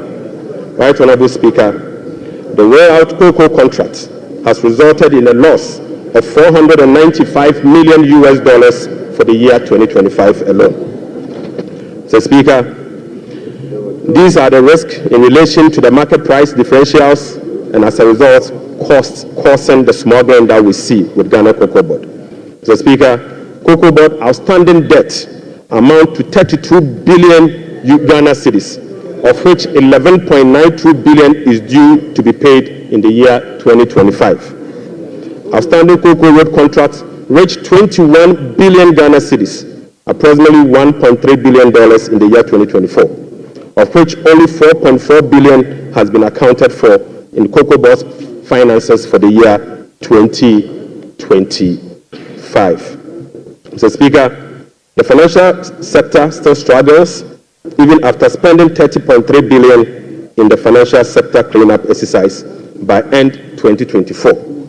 This includes 26.9 billion Ghana cedis after spending this amount in the banking sector. Mr. Speaker, as we speak, the financial sector is still struggling, and the financial sector will require 10.45 billion Ghana cedis to address the financial sector legacy issues and emerging risk. In addition, Mr. Speaker, an amount of 2.2 billion Ghana cedis is required to fully capitalize the National Investment Bank and the Agricultural Development Bank of Ghana. Mr. Speaker, I will also update the House on the fiscal performance for the year 2024. Mr. Speaker, the fiscal performance in the year 2024 was characterized by improved revenue collection, but with significant expenditure overruns. In addition, large arrests were accumulated over the period. Mr. Speaker, in summary, the provisional data shows the following. 1. Primary balance on commitment basis, the key fiscal anchor of the IMF program, worsened from a deficit of 0.2% of GDP at the end of 2023 to a deficit of 3.9% of GDP at the end of the year 2024. This is 4.4 percentage points worse than the target surplus of 0.5% of GDP. Sadly, Mr. Speaker. On cash basis, Mr. Speaker, the primary balance was a deficit of 1.2% of GDP against a target of 0.6% of GDP, representing a 100% deviation. Mr. Speaker, the overall fiscal balance on commitment basis for 2024 was a deficit of 7.9% of GDP against a target of 4.2% of GDP, while the overall fiscal balance on cash basis was a deficit of 5.2% of GDP against a target of 5.3% of GDP. Total revenue and grant amounted to 186.6 billion Ghana cedis, or 15.9% of GDP, 5.3% above the revised target of 177.2 billion Ghana cedis, or 17.4% of GDP. The performance was mainly driven by higher than programmed oil and gas receipts and higher non-oil tax revenue collection. Total expenditure on commitment basis, including discrepancies, amounted to 279.2 billion, or 23.7% of GDP. This is 27.1% above the budget provisions of the year 2024, Mr. Speaker. The primary balance on commitment basis, including discrepancies, amounted to 232.4 billion, or 19.8% of GDP.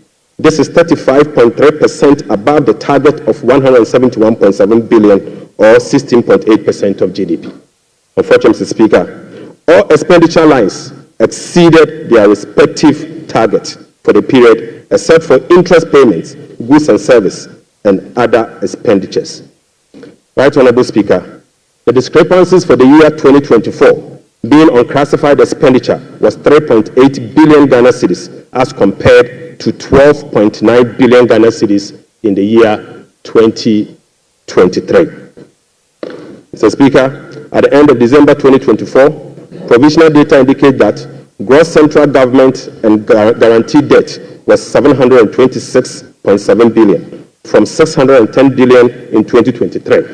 This represents 61.8% of GDP in 2024, compared to 68.7% in the year 2023.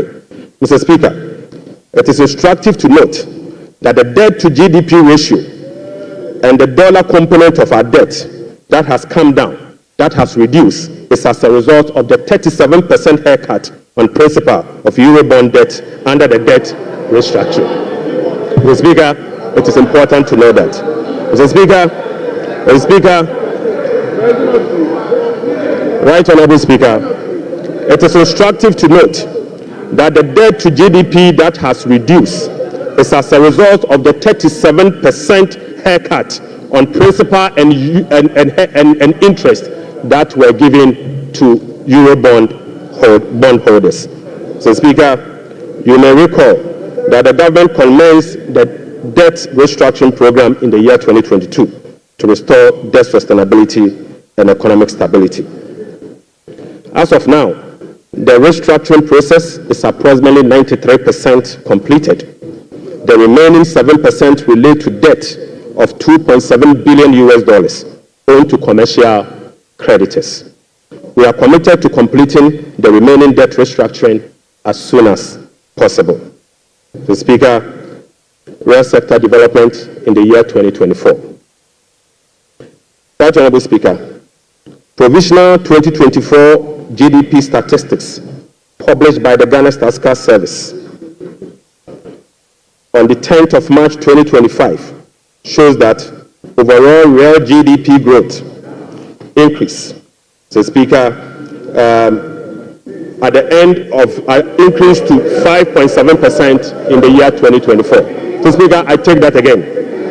Mr. Speaker, provisional 2024 GDP statistics published by the Ghana Statistical Service on the 10th of March 2025 show that overall GDP growth grew by 5.7% of GDP in the year 2027, compared to the growth rate of 3.1% recorded over the same period. Mr. Speaker, the key driver of this growth was largely coming from gold mine. Mr. Speaker, including Galamsey. Including Galamsey. Mr. Speaker, Galamsey growth cannot be sustainable. Mr. Speaker, non-oil GDP growth. Mr. Speaker, the non-oil GDP grew by 0.6% in the year 2024, compared with the growth rate of 3.6% recorded in 2023. Mr. Speaker, the gross international reserves increased to a stock position of $8.98 billion at the end of 2024, and was enough to cover 4 months of imports, exceeding the target of a floor of 3 months of import cover.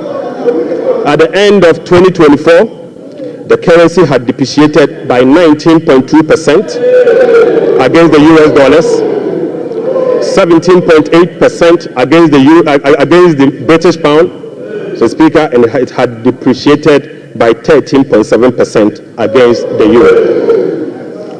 The Speaker, Right Honourable Speaker, it is what it is. The state of our economy is troubling, but we will fix it. Mr. Speaker, touch wood, we will fix it. But Mr. Speaker, it will require some sacrifices, truthfulness, transparency, and discipline. We will take strong measures to confront the situation head on. Mr. Speaker, the sacrifice must come from all stakeholders, beginning with the government. Mr. Speaker, His Excellency the President appreciates this and has led the charge by significantly downsizing his government from the Elephant 88 to the Umbrella 60. Mr. Speaker, he has also reduced the number of his government ministries from the Elephant 30 to the Umbrella 23. Mr. Speaker, as part of the contribution to the resetting agenda, organized labor has followed suit by working with government and employers association to agree on a modest 10% increase in base pay and minimum wage for the year 2025. Right Honourable Speaker, on behalf of His Excellency the President, I would like to express my profound gratitude to organized labor and employers. Mr. Speaker, ordinary Ghanaians have also sacrificed by enduring the negative impact of severe currency depreciation since 2022. Hyperinflation, high food inflation, principal and interest haircuts, soaring interest rates, among others. Mr. Speaker, it is now time for the people's representative, the members of Parliament, and the judiciary to also follow suit. I would like to call on all other stakeholders, including the business community, faith-based organizations, academia, and civil society to support this national call. So, Speaker, our immediate task is to reset our nation, to restore good governance, reduce the excruciating suffering of our people, and set our country on a trajectory of economic transformation. So, Speaker, our vision is to build a prosperous and a democratic state, anchored on the principles of freedom and justice, providing equal opportunities for all. So, Speaker, through this vision, we will work together to build the Ghana we want. Right Honourable Speaker, the resetting agenda will be anchored on the following. 1. Restoring hope in our democracy. renewing trust in public officials, and helping every Ghanaian attain their full potential. Offering a trusted hand to the vulnerable, particularly women and youth, and creating a new Ghana for coming generations. And finally, stimulating demand by patronizing made in Ghana goods under the 24-hour economy. Mr. Speaker, today I came to this chamber with made in Ghana bag, signifying, Mr. Speaker, with made in Ghana bag, Mr. Speaker, I would like to first present, Mr. Speaker, they don't know that in Ghana we sew suit. Right, Honorable Speaker, I would like to first present the government's immediate and strong measures to address the current challenges we are confronted with, followed by the medium-term vision, policy objectives, and targets. Right, Honorable Speaker, consistent with Section 14 of the Public Financial Management Act 2016, Act 911, the fiscal policy objectives of this government is to support the economic transformation agenda to ensure the macroeconomic stability of the country within the macroeconomic and fiscal framework.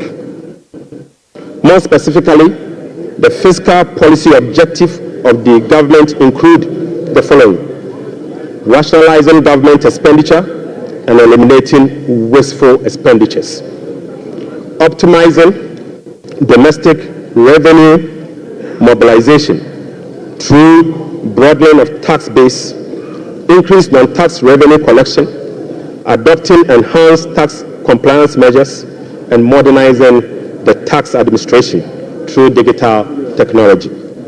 Mr. Speaker, we will also increase the share of domestic expenditure to spur economic growth and job creation. We'll be reducing public debt to sustainable levels and adopting prudent debt management practice to support debt sustainability. Reducing the fiscal deficit progressively in accordance with the amended Fiscal Responsibility Act to promote fiscal and debt sustainability. And Mr. Speaker, restoring confidence in the Ghana economy. Right, Honorable Speaker, our approach will be to foster economic growth, accelerate job creation, reduce inflation, and stabilize the cedi. To achieve this, it is crucial that we establish the macroeconomic stability and ensure debt sustainability. Mr. Speaker, we are confident that by prioritizing these fundamental elements, we can cultivate an environment where individuals can prosper and businesses can thrive in Ghana. Mr. Speaker, Ghanaians through the recent National Economic Dialogue have expressed a clear desire for fiscal deficit and public debt to be reduced through cuts in government spending rather than through only tax measures. We wholeheartedly agree, Mr. Speaker, going forward, we will tailor our expenditure to align with our fiscal realities. After all, whoever pays off their debt gets rich. Mr. Speaker, we are poised to implement a three-pronged approach to achieve our objective, beginning with this budget immediately. First will be to recalibrate the fiscal adjustment, and we believe that by prioritizing spending-led fiscal adjustment can initiate a positive cycle. Fiscal adjustment can initiate a positive cycle in a way that first, it will help lower inflation and curb depreciation of the cedi. Secondly, it will lessen government reliance on borrowing, which in turn will reduce the crowding out of private sector and lower interest rates. Lastly, this approach will ease the strain on monetary policy, allowing the central bank some greater flexibility to reduce monetary policy rates, ultimately resulting in lower bank and lending rates. Mr. Speaker, the second approach will be to deliver shock therapy. Mr. Speaker, we are implementing a form of shock therapy to the economy by making significant spending cuts this year, thereby reducing the government financing needs and front-loading fiscal adjustment. This is the down payment for our policy credibility and credit worthiness. Right Honorable Speaker, our third approach will be to restore fiscal responsibility. By moving forward, we will enhance public financial management by empowering ministers to effectively manage their budget on their own, ensuring strict compliance with the commencement certificate. Mr. Speaker, we'll be passing and enforcing a revised Fiscal Responsibility Act, and finally, we will enforce the sanction regime for non-compliance of the Public Financial Management Act. Mr. Speaker,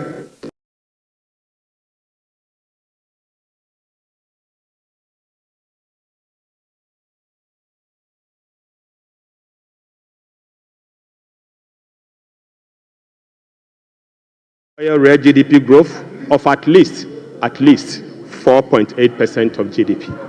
Mr. Speaker, end period inflation rate of 11.9%. Mr. Speaker, primary balance on commitment basis of a surplus of 1.5% of GDP. Mr. Speaker, gross international reserves, including oil funds and encumbered assets, to cover not more than a minimum of 3 months of import.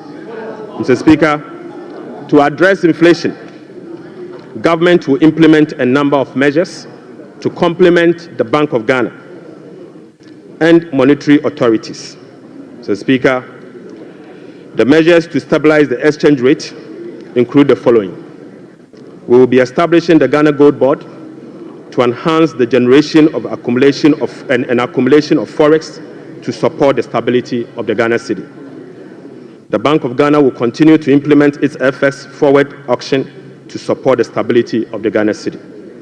Government strong fiscal consolidation through the reduction in public sector spending and the fiscal deficit will reduce the pressure on the exchange rate. Mr. Speaker, our import substitution drive under the 24-hour economy involving domestic production of key products originally imported will reduce import and related FX requirements, boding well for FX stability. Right Honorable Speaker, we are addressing the inflation problems through a number of measures, including the following. First, specific interventions, including the Agriculture for Economic Transformational Agenda, is expected to increase food production and reduce food inflation. Government will implement policies that target items with large weight in the CPI basket, such as transportation and utility, to reduce their prices. Mr. Speaker, our aggressive fiscal consolidation drive aimed at reducing the fiscal deficit and borrowing will contribute significantly to reducing inflationary pressures. Right Honorable Speaker, our strategy to improve exchange rate stability will reduce imported inflation and fuel prices. Mr. Speaker, the Bank of Ghana will maintain an appropriate monetary policy stance and use its liquidity management interventions to support the disinflation process. Right Honorable Speaker, to achieve our expenditure-led fiscal consolidation objectives, we will implement the following measures. Mr. Speaker, I now take you to our expenditure measures. Mr. Speaker, the following expenditure measures will be implemented in 2025 and the medium term to support fiscal consolidation agenda. First, we will conduct a comprehensive audit to validate the quantum of arrests and commitment as at 31st December 2024. Mr. Speaker, the mandatory use of blanket purchase order to capture multi-year commitment contracts in line with our medium-term expenditure ceilings will be implemented. We will amend the Public Procurement Act to provide for an independent value for money office to scrutinize government procurement. Mr. Speaker, we will also work with Parliament to amend the Public Procurement Act to make commencement certificate and budgetary provision a prerequisite for all procurement that will be paid by the central government. Mr. Speaker, we will fully integrate GANEPS and GIFMIS to ensure that only MDA's projects and purchase orders that have approved budget and allotment can obtain procurement approvals. Mr. Speaker, we will operationalize the compliance desk at the Ministry of Finance to monitor reports on commitment and arrest accumulation. Mr. Speaker, aside that, we will publish a PFM league table for compliance purposes. We will strictly enforce sanctions under the sections 96 to 98 of the Public Financial Management Act for breaches of the PFM Act, specifically those that relate to arrest accumulation and commitment control. Right, Honorable Speaker, we will cut waste, and we will cut it very deep. Mr. Speaker, in this regard, we have selected expenditure items including the Ghana Cares, the U-Start, One District, One Factory for complete elimination. Mr. Speaker, we will reassign the functions of development authorities such as Coastal Development Authority, the Northern Development Authority, the Middle Belt Development Authority to the district assemblies and do away with the development authorities. So, Speaker, we will amend the Petroleum Revenue Management Act to allocate all ABFA resources for infrastructure use, not for goods and services, but for infrastructure use. So, Speaker, the National Health Insurance will receive full allocation under the earmark funds capping and realignment act. So, Speaker, the road fund will receive full allocation under the earmark fund and capping and realignment act. So, Speaker, JNPC share of net carried and participating interest from 30, we will reduce the GNPC share of net carried and participating interest from 30% to 15%, and fully restore transfers to GNPC under the earmark fund and capping alignment act. Right, Honorable Speaker, we'll be amending the Mineral Income and Investment Fund Act to ensure that 80% of the royalties originally maintained by MIF is transferred to the Consolidated Fund for Infrastructure Development. Right, Honorable Speaker, we will strengthen social protection through the implementation of new interventions such as the no academic fee policy for all first-year students in public tertiary institutions under the No Fee Stress Initiative. Mr. Speaker, it also includes the free tertiary education for persons with disability, free primary health care, the Ghana Medical Trust Care, otherwise known as Mahama Care, and free sanitary pads for schoolgirls. Mr. Speaker, to address the energy sector challenges, including reducing the quantum of large energy sector shortfalls, the following energy sector recovery program interventions will be implemented this year. First, Mr. Speaker, ECG and NEDCO will implement a number of measures, including metering and implementation of private sector participation. Mr. Speaker, we'll also implement the liquid fuel to gas swap through an increase in end gas supply from 60 MMSC per day to 100 MMSC to take advantage of cheaper gas prices and others. Mr. Speaker, we will complete the IPP capacity renegotiation to generate some savings through negotiated lower fixed capacity charges and variable O&M charges. Mr. Speaker, as agreed with the IMF by the previous administration, we will implement the following ESRP measures to achieve the structural benchmark of the IMF program. Mr. Speaker, PURC will continue to implement the quarterly tariff adjustment to reflect changes in inflation, exchange rate, and generation mix. Mr. Speaker, PURC will also undertake a major tariff adjustment which will be due in fourth quarter of 2025 to reflect capacity charges, additional liquid fuel usage, and additional CAPEX. The weighted average cost of gas will be increased from the current $7.80 per MMBTU to $8.45 to reflect the increased prices of natural gas as well as the changes in the supply mix. So, Speaker, the subsidy on weighted average cost of gas granted to some ceramic companies through the discounted industrial development tariff will be reversed. Mr. Speaker, I now take you to the revenue measures. Revenue measures. Mr. Speaker, in proposing some revenue measures to achieve the 2025 fiscal target for your consideration, I'll first take you to the IMF requirement.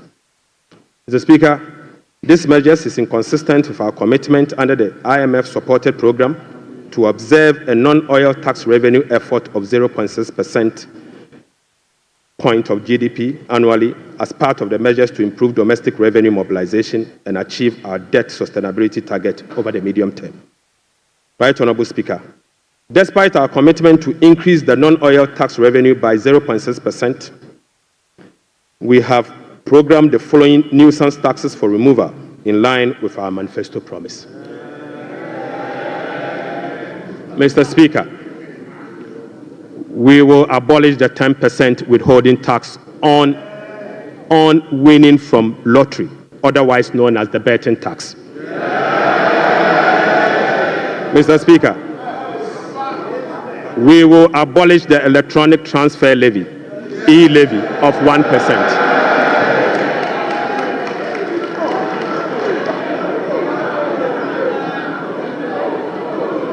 Mr. Speaker, we will abolish the 10% withholding tax on betting. We will abolish the electronic transfer levy, e-levy of 1%. We will abolish the emission levy, otherwise as in Wusie tax. We will abolish the VAT on motor vehicle insurance policy.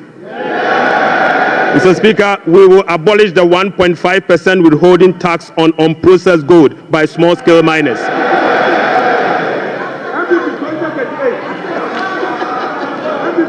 Mr. Speaker, the removal of these taxes will ease the burden on households and improve their disposable income.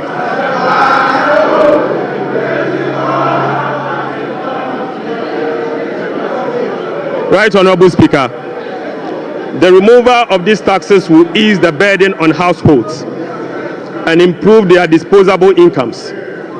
In addition, it will support business growth and improve tax compliance.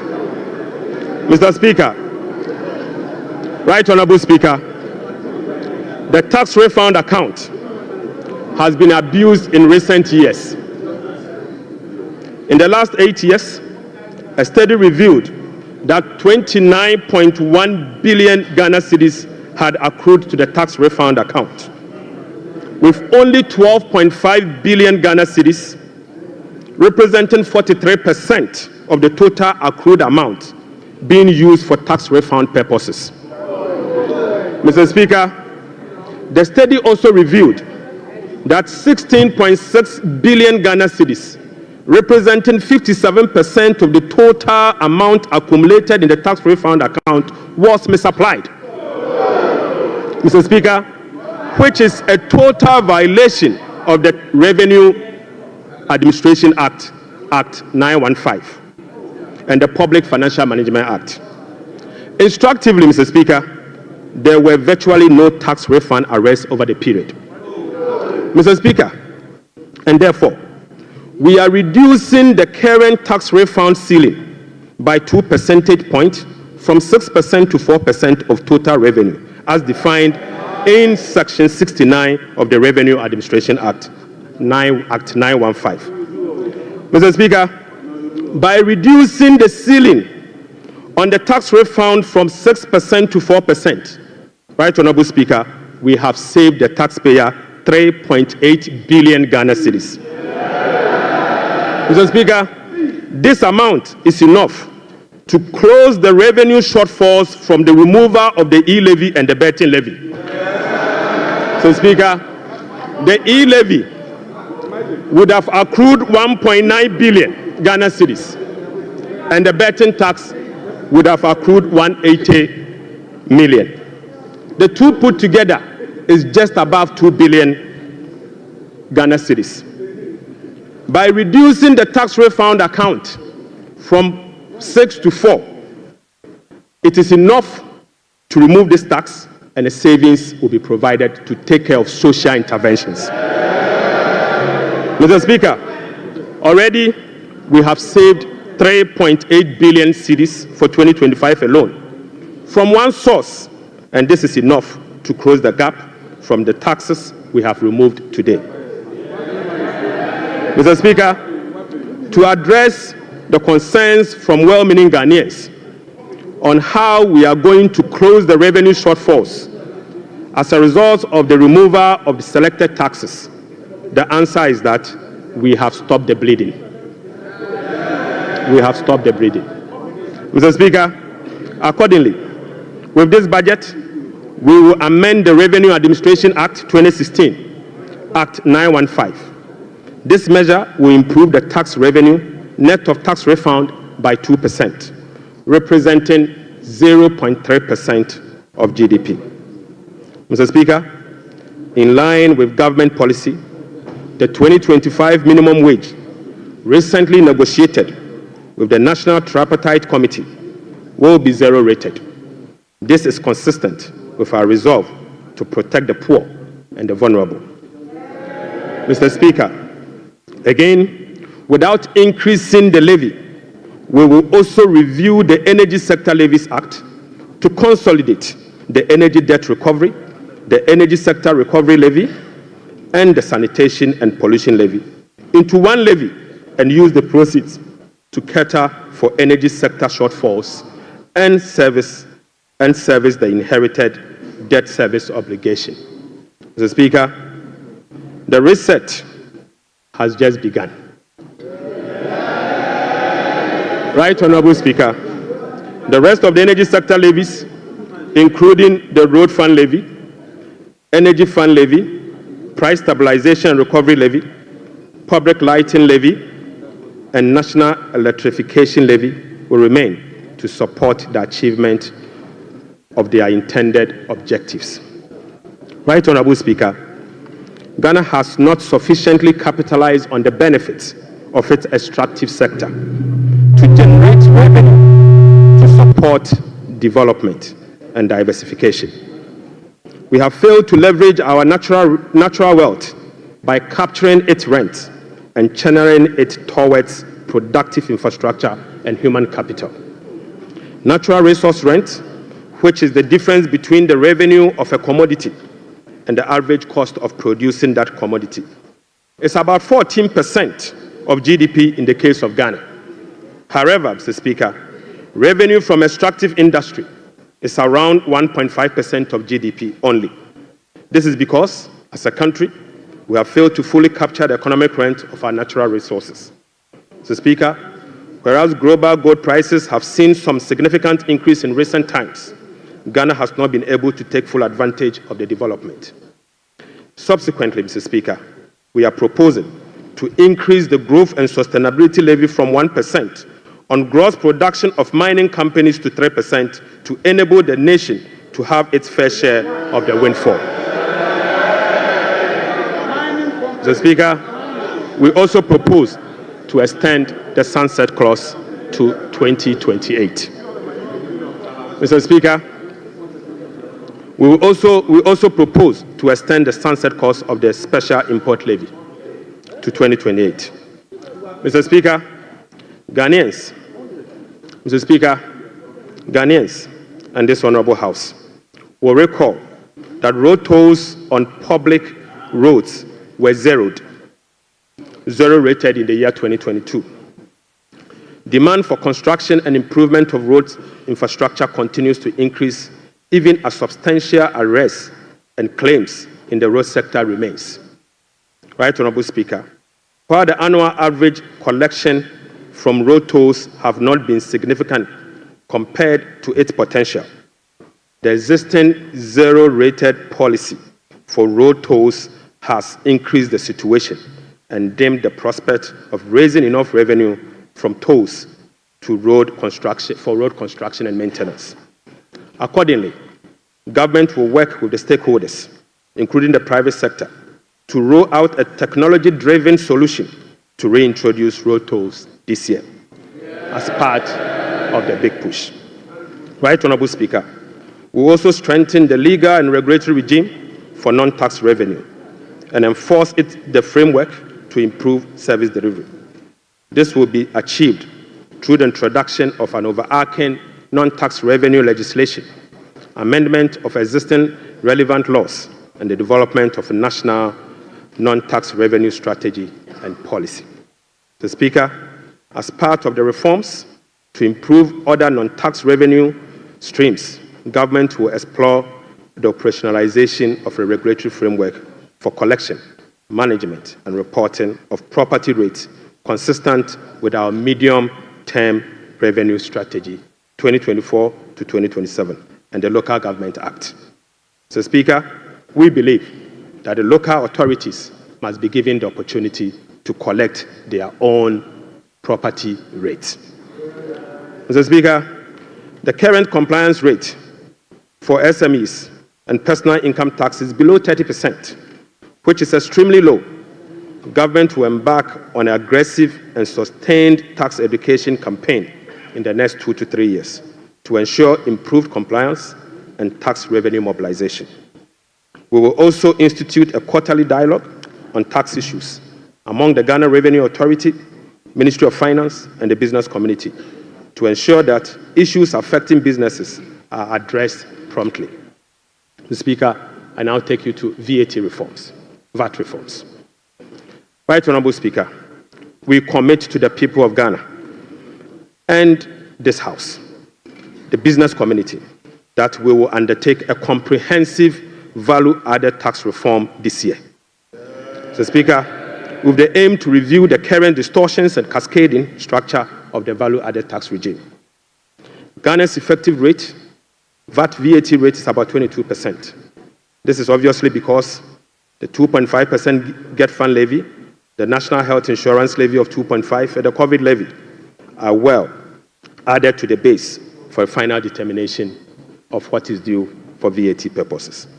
Mr. Speaker, aside the high VAT rate, businesses are not permitted by law to claim their input VAT for Unveil, Get Fund, and COVID levy, compounding the burden on households. Right Honourable Speaker, our VAT regime has been distorted and rendered inefficient. It combines both VAT and sales tax principles with a flat rate, standard rate, and levies. We have requested for technical assistance from the Fiscal Affairs Department of the IMF on VAT reforms. It is expected that the IMF mission will commence in April 2025. The recommendations from the Technical Assistance Mission are expected to inform our reform. Mr. Speaker, ahead of the IMF Technical Assistance Mission, I will inaugurate a VAT reform task force to hold broad consultation with key stakeholders for their input. Mr. Speaker, the parameters for VAT reform will be is for them to complete this year. Mr. Speaker, the parameters will include the following. 1, abolishing the COVID levy. Mr. Speaker, reversing the decoupling of Get Fund and Unveil VAT from VAT. Mr. Speaker, reducing the effective VAT rate for households and businesses. Reversing the VAT flat rate regime and upwardly adjusting the VAT registration threshold to exempt micro and small businesses from the collection of VAT. Mr. Speaker, will also improve compliance through public education and awareness. Mr. Speaker, I now take you to revenue mobilization and resource allocation. Mr. Speaker, total revenue and grant for 2025 is projected at 223.8 billion Ghana cedis, or 17.2% of GDP, up from 186.5 billion, or 17.4% of GDP.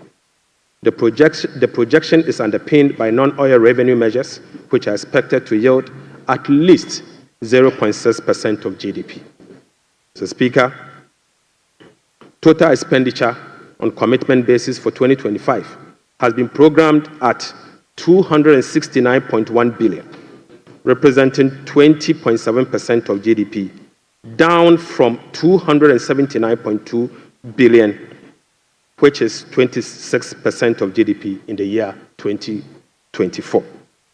Primary expenditure on commitment basis is projected at 204.7 billion Ghana cedis, representing 15.8% of GDP, which is a significant decline from 232.4 billion, representing 21.7% of GDP in the year 2024.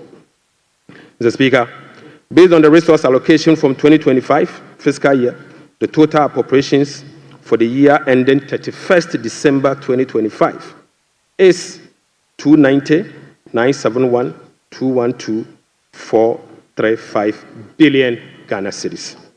Mr. Speaker, budget financing. Right Honorable Speaker, based on the estimate for total revenue and grant and total expenditure, the projected overall balance on commitment basis is a deficit of 43.8 billion Ghana cedis, equivalent to 3.1% of GDP. The corresponding primary balance on commitment basis is a surplus of 20.3 billion Ghana cedis, equivalent to 1.5% of GDP. On cash basis, Mr. Speaker, overall balance is a deficit of 56.9 billion Ghana cedis, equivalent to 4.1% of GDP. The corresponding primary balance on cash basis is again a surplus of 7.3 billion, equivalent to 0.5% of GDP. Right Honorable Speaker, the cash deficit of 56.9 billion is expected to be financed from both foreign and domestic sources. The total foreign net financing will amount to 21.4 billion Ghana cedis. Foreign financing will include a provision for financing from IMF ECF program disbursed of 720 billion Ghana cedis and the World Bank Development Policy operations of 600 million Ghana cedis. The residual net domestic financing will amount to 36.9 billion, representing 65% of total financing for 2025. This is expected to be sourced from the issuance of debt at the short end of the domestic market and opening of the domestic market. Mr. Speaker, the government will take steps to reopen the domestic bond market to extend the maturity profile. The reopening will be executed cautiously to establish large-size benchmark bonds that will enhance market liquidity. Right Honorable Speaker, further is to reduce the risk on debt portfolio of government, and we will build cash buffers to support effective implementation of the liability management strategy. Mr. Speaker, this will help smoothen the redemption profile and mitigate refinancing risk associated with Ghana's debt portfolio. Mr. Speaker, the government in 2025 and the medium term will implement liability management operations to manage the risk embedded in the Eurobond debt profile. Right Honorable Speaker, beginning 2025, we will commence the operationalization of Section 37 to Section 44 of the Public Financial Management Act 2016.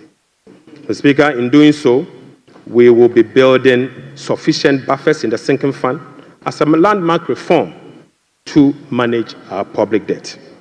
Right Honorable Speaker, I'm pleased to report to the House that following our proactive fiscal management strategy,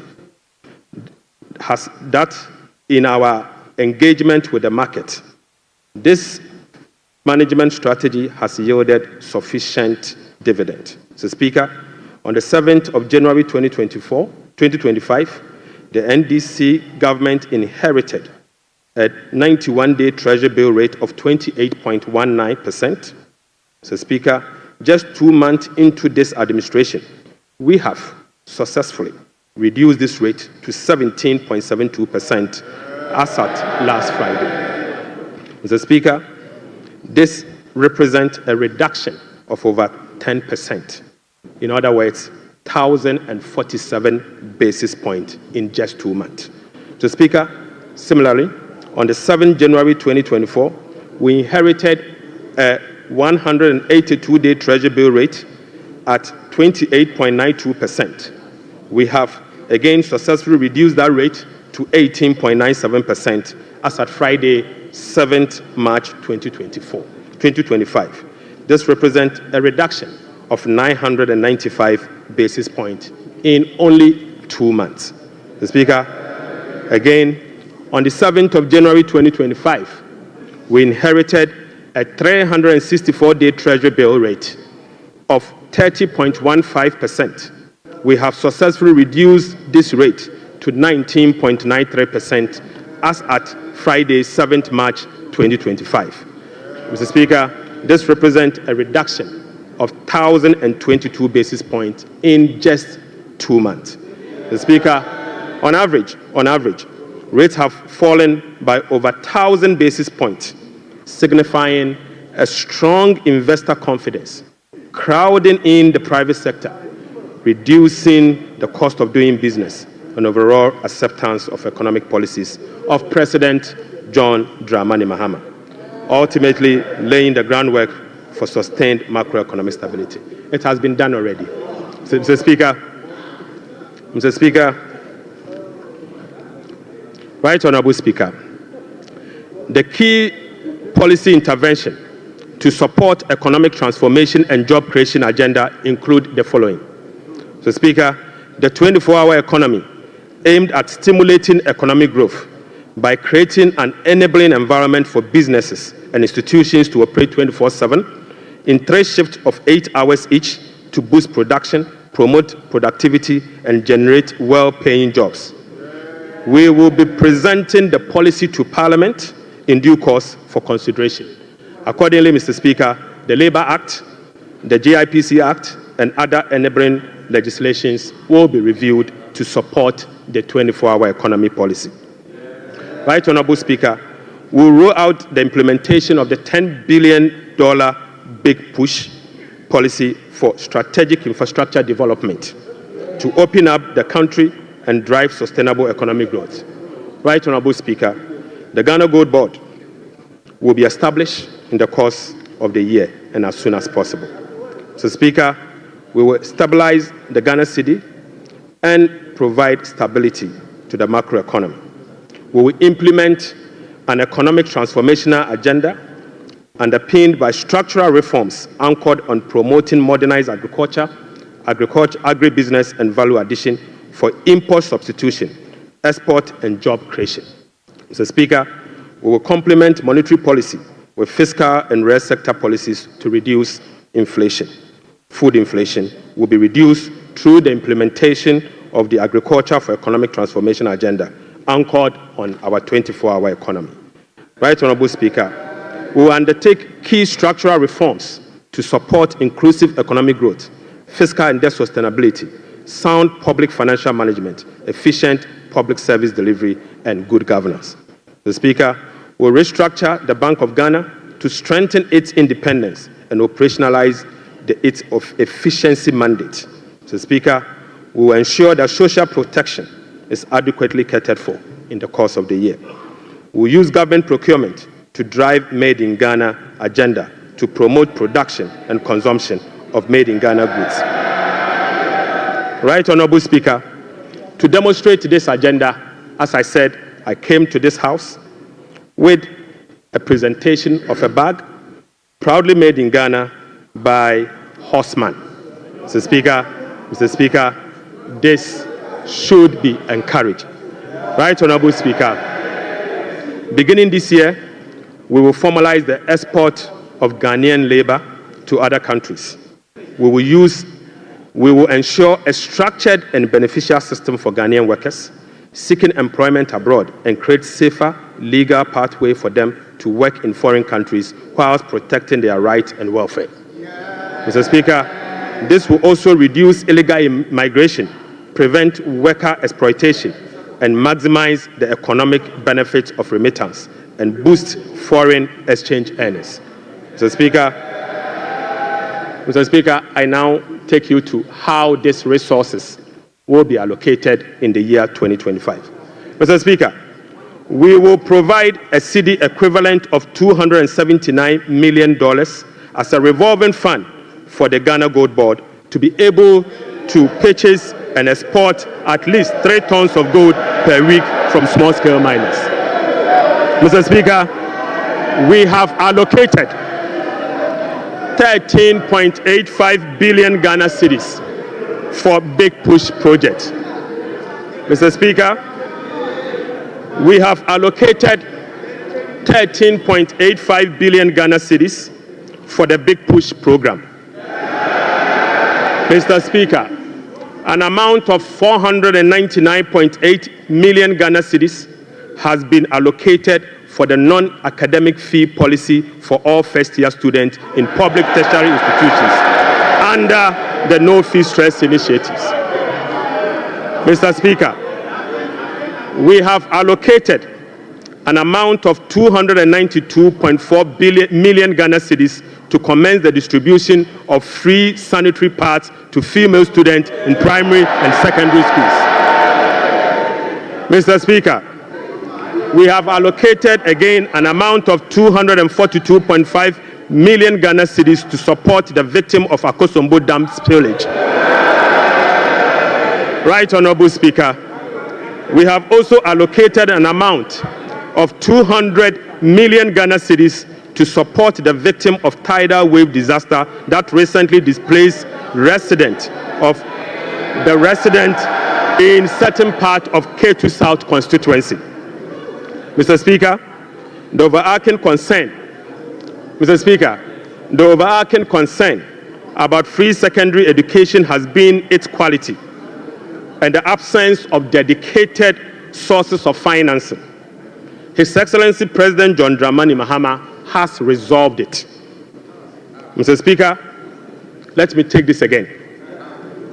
The overarching concern about free secondary education has been its quality and the absence of a dedicated sources of funding. His Excellency President John Dramani Mahama has resolved the funding challenges by uncapping the GET fund. Mr. Speaker, this makes available dedicated funding for full financing of free senior secondary school education and free tertiary education for persons with disability. Mr. Speaker, therefore, Capping and Realignment Act will be amended to uncap the Ghana Education Trust Fund. Mr. Speaker,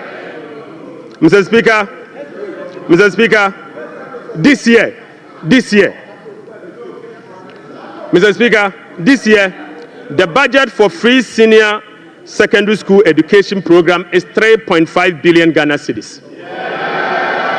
By uncapping the GET fund, we will be making available an additional 4.1 billion Ghana cedis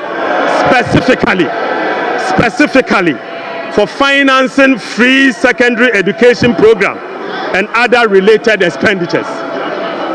Mr. Speaker, aside the uncapping of GET fund, we have also absorbed the debt service made up of interest and principal from the Dache bond that GET fund contracted. Right, Honorable Speaker, we have also allocated an amount of 564.6 million Ghana cedis for the provision of curriculum-based textbooks covering the following. 1, 4 sets of KG books and workbooks for about 2.8 million learners. Mr. Speaker, we have also provided for 4 sets of primary textbooks for about 800,000 learners. So, Speaker, we have also provided for 9 sets of SHS textbooks for about 540,000 learners. Right, Honorable Speaker, under the school feeding program, budgetary provision has been increased from the 1.3 billion Ghana cedis last year to 1.78 billion Ghana cedis. Mr. Speaker, representing a 33% increase. The allocation for 2025 reflects an increase in feeding costs per meal, per child, from the 1 cedi 50 pesos to 2 cedis, representing 33.3%. Mr. Speaker, Government has also allocated 145.5 million Ghana cedis to the capitation grant, up from 84 million Ghana cedis in 2024. This is an increase of 73.4% over the previous year. Mr. Speaker, we have also allocated 203 million Ghana cedis for the payment of teacher training allowances and another 480 million Ghana cedis to nursing training allowances. Mr. Speaker,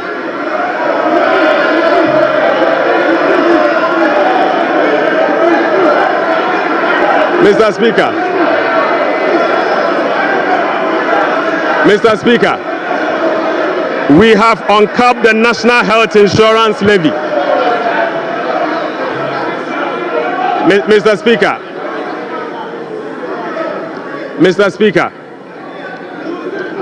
we have uncapped the National Health Insurance Levy. An amount of about 10 billion Ghana cedis has been programmed for the National Health Insurance Scheme. And this amount is expected to be used for the following: claim payments, essential medicine, vaccine payment, free primary health care, the Ghana Medical Care Trust, Mr. Speaker, and bridging the USAID financing shortfall. Mr. Speaker, in the year 2025, government will continue to implement reforms and increase budgetary allocation to enhance the implementation of 4 targeted social protection programs, namely National Health Insurance, the LEAP program, the school feeding program, and the capitation grant. Right, Honorable Speaker, under the LEAP program, beneficiaries will be increased from the current 350,000 to 400,000 beginning July 2025. The allocation of 728.8 million Ghana cedis for last year has been increased to 953.5 million Ghana cedis in the year 2025. So, Speaker, we have also uncapped the road fund. An amount of 2.81 billion Ghana cedis has been programmed for the Ghana Road Fund to be used solely for road maintenance. This represents an increase of 155% over the 2024 allocation of 1.1 billion Ghana cedis. 1.1 billion Ghana cedis. Mr. Speaker, we have also allocated an amount of 7.5 billion Ghana cedis to the District Assembly Common Fund.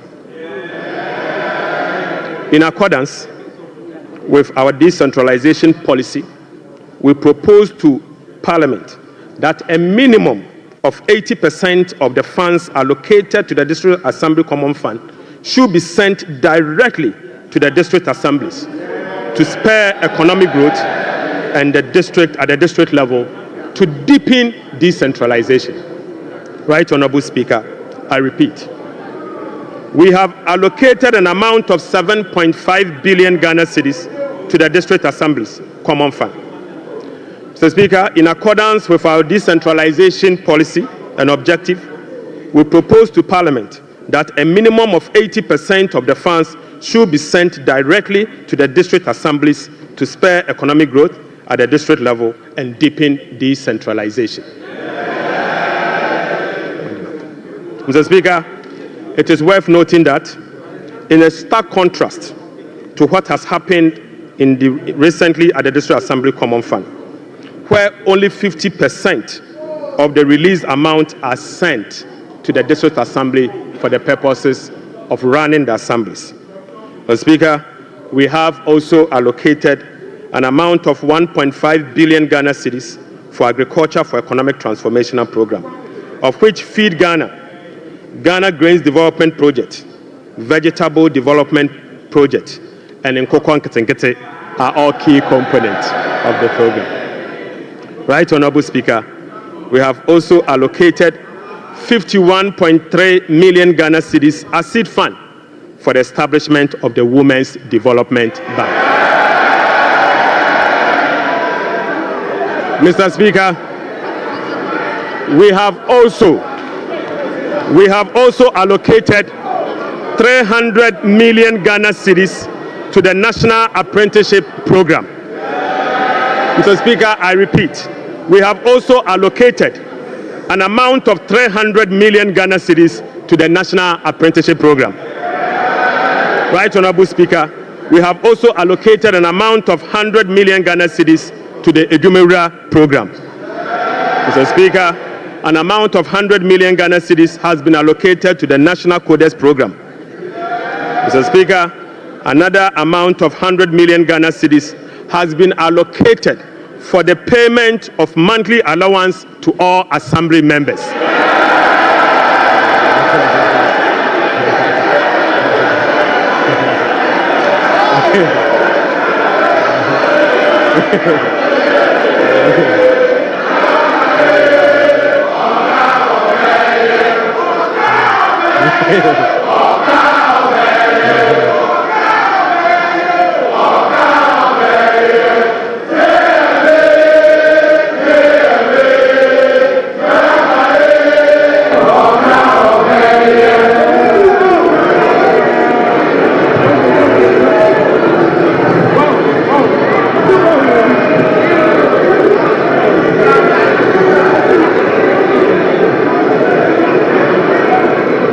Mr. Speaker, Right Honorable Speaker,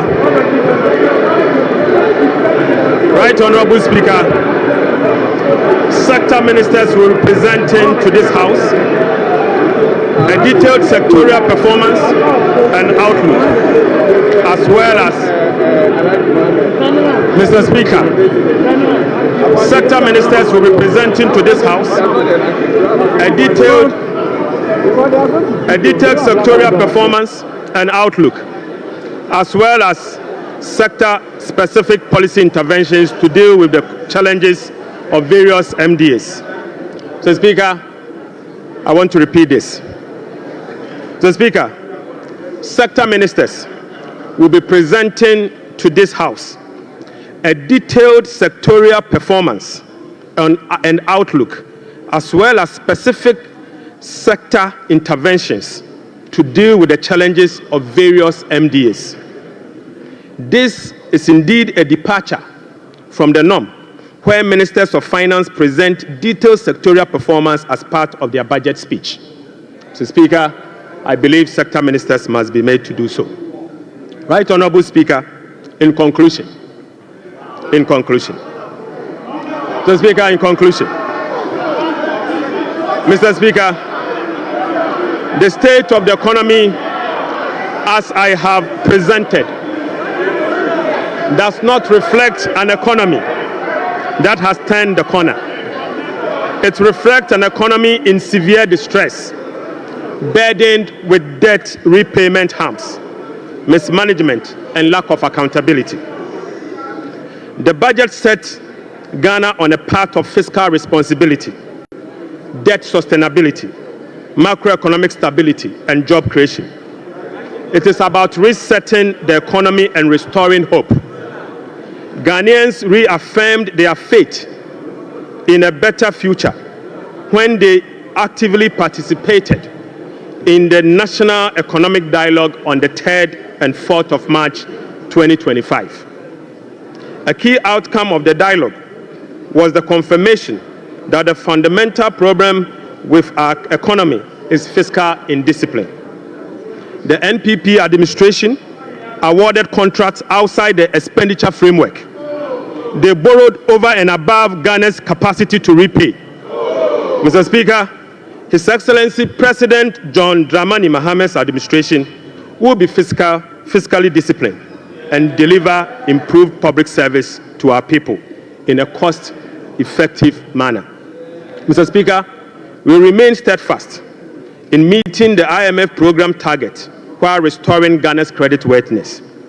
We have achieved a lot in a short time, but this is only the beginning.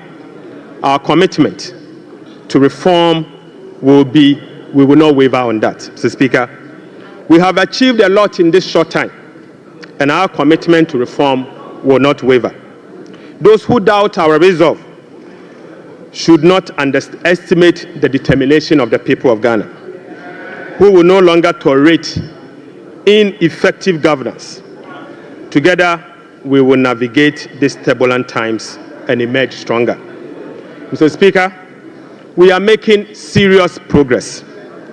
Right Honorable Speaker, we are making progress.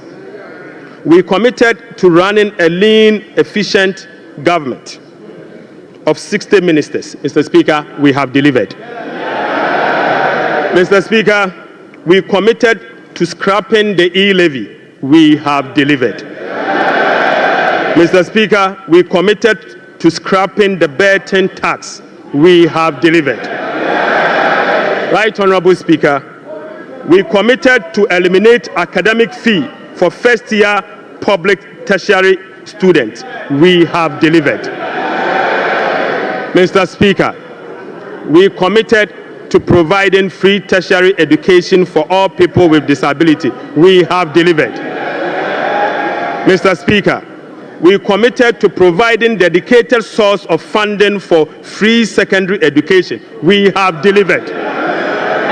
Mr. Speaker, we committed to distributing sanitary pads to our schoolgirls. We have delivered. Mr. Speaker, we committed to uncap Get Fund. We have delivered. Mr. Speaker, we committed to uncap the national health insurance. We have delivered. Right Honorable Speaker, we committed to uncap the road fund to maintain our roads. We have delivered. Mr. Speaker, we committed to hold a national forum on education. We have delivered. Right Honorable Speaker, we committed to hold a national dialogue on the economy. We have delivered. Mr. Speaker, we committed to deliver free primary health care. We have delivered. Mr. Speaker, we committed to deliver Mahama Care Program to finance the treatment of non-communicable disease. Mr. Speaker, we have delivered. Mr. Speaker, we committed to deliver free textbooks to school children. We have delivered. Mr. Speaker, we committed to begin the implementation of $10 million Big Push program. Mr. Speaker, we have delivered. Mr. Speaker, we committed to constitute a review process for our constitution. Mr. Speaker, we are delivering. Mr. Speaker, we committed to build the Ghana we want together. We are delivering. Right Honorable Speaker, we committed to recover all looted state funds under our Operation Recover All Loot program. We are delivering. Mr. Speaker, we committed to reset Ghana. We are delivering. Right Honorable Speaker, I call on Parliament, the business community, civil society, investors, and all citizens to support the bold reforms outlined in this budget. Together, Mr. Speaker, we have the power to build a resilient economy that will help us tackle the challenges we face as a country. This budget is a foundation upon which we will build a more resilient and equitable society. Mr. Speaker, this budget is not just about numbers. It is about a blueprint for growth, stability, and opportunity. With unity and determination, we can restore faith in our economy, foster innovation, and uplift every Ghanaian. Mr. Speaker, with unity and determination, I repeat, we can restore faith in our economy, foster innovation, and uplift every Ghanaian. Right Honorable Speaker, on behalf of His Excellency the President, I invite this House to join hands with us as we work to build the Ghana we want together.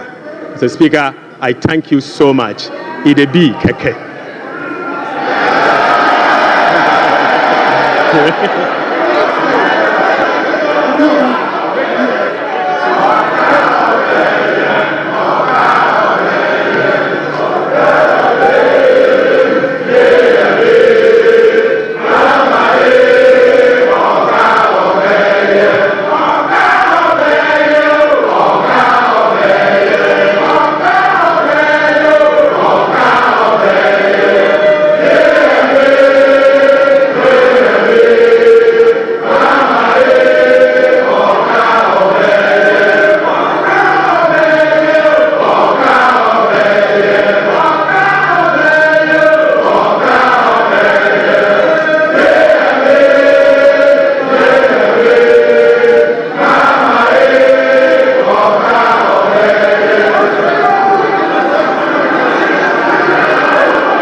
Honorable members.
Honorable members.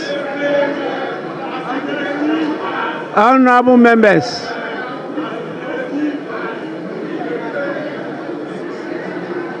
Honorable members.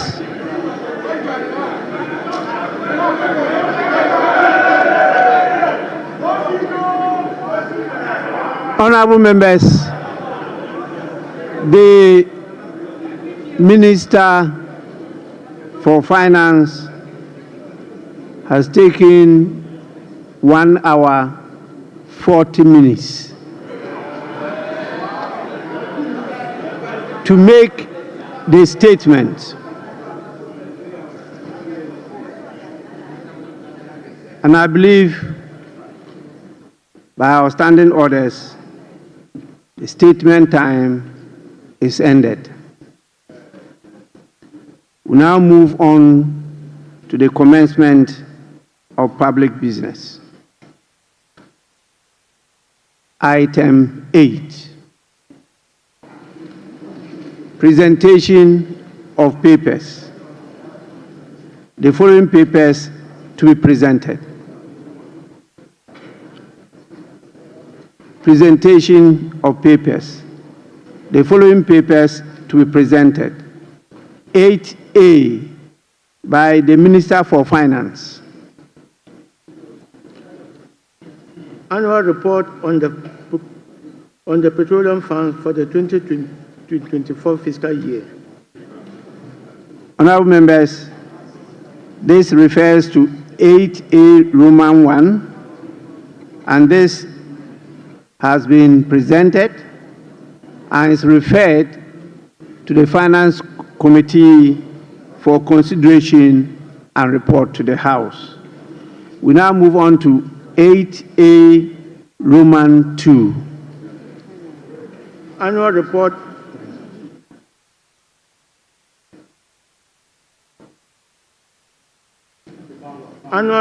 on the collection and utilization of the African Union import levy for the 2024 fiscal year. Honorable members, this report is also duly laid and is referred to the Finance Committee for consideration and report to the House. I will now want to hear from the leaders. I saw the minority leader give an indication that he may want to have a word. Yes.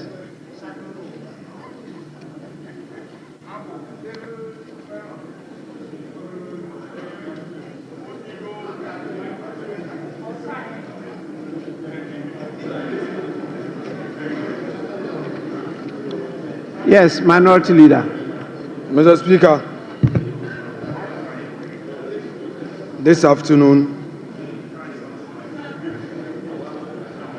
we have been presented with part 2 of the lamentation series.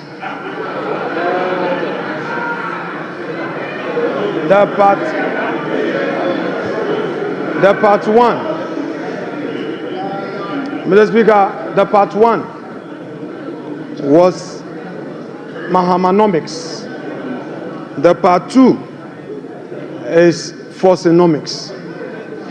And it's very clear, Mr. Speaker, that under the economy that they complain about, the growth was 5.7%. And under the research economy, the growth is rather going down. You are projecting a 4-point-something growth. That is what you are doing.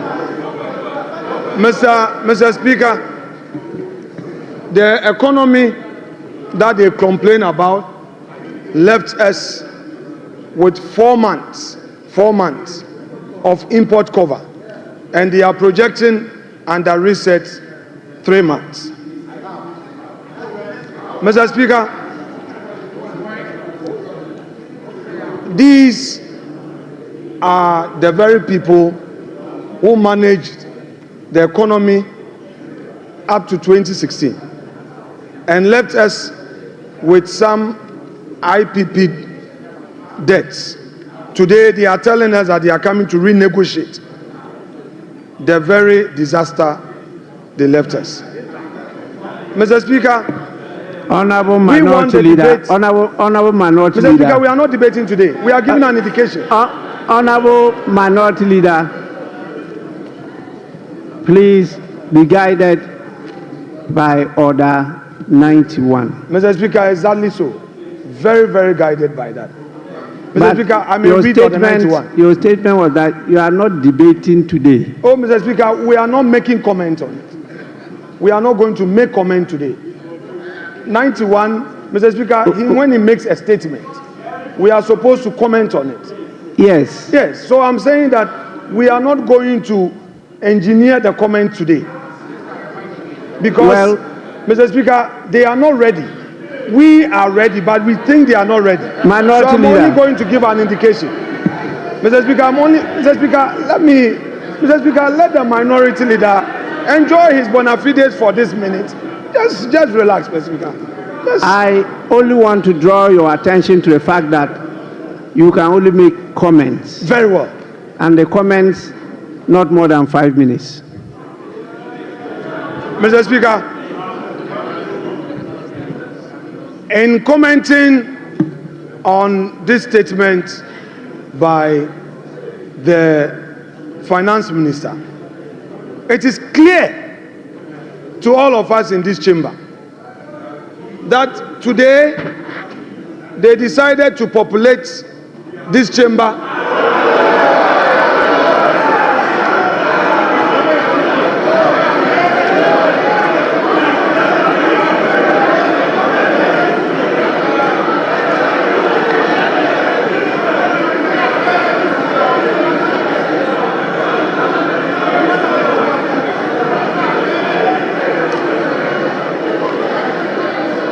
Mr. Speaker, they populated this chamber with their members only to come. Honorable Minority Leader. Yeah, Mr. Speaker. The Minister for Finance did not talk about the population of the chamber. So that is not part of the statement of the Minister. Please. Mr. Speaker, I noticed that when the Finance Minister came to present his statement, for the first time after the inauguration, the swearing in, the majority side was heavily populated. Mr. Speaker, that notwithstanding, Mr. Speaker, we have witnessed what we can best describe as an Azan budget. Mr. Speaker, they are on much talked about for 24-hour economy. The president came here, they said it was not ready.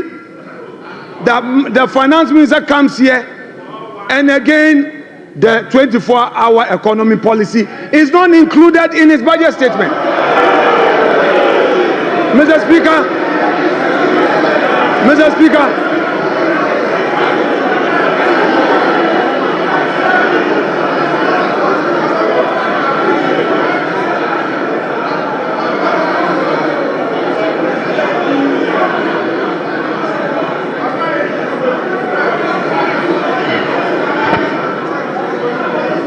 Mr. Speaker,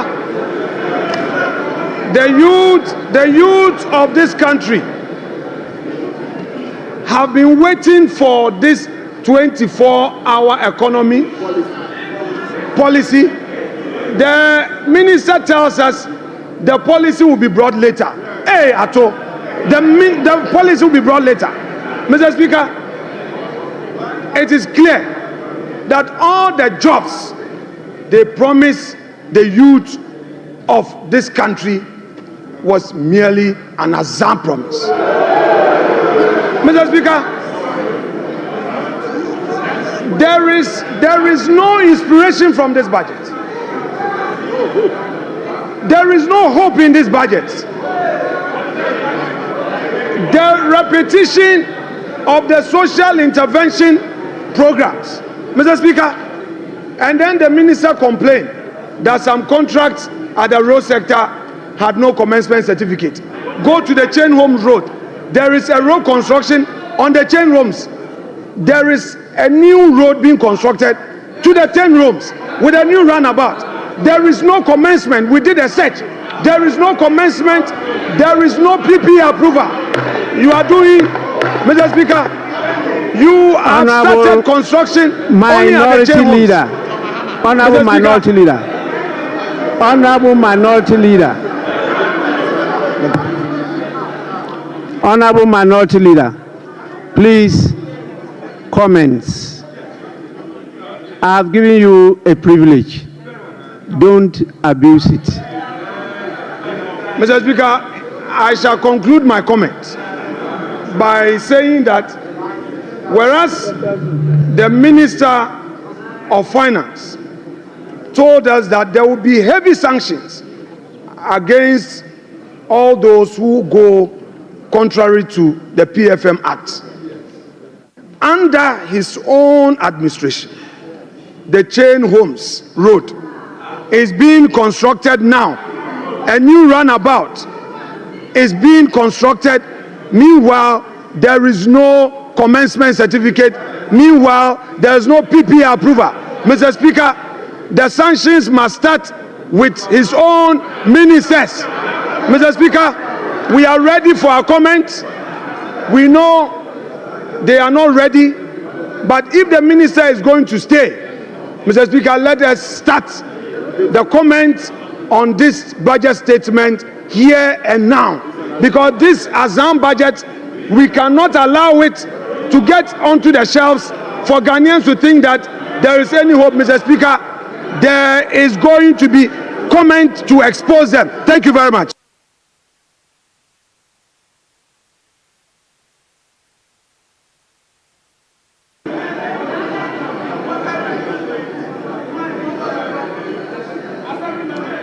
Honorable Majority Leader.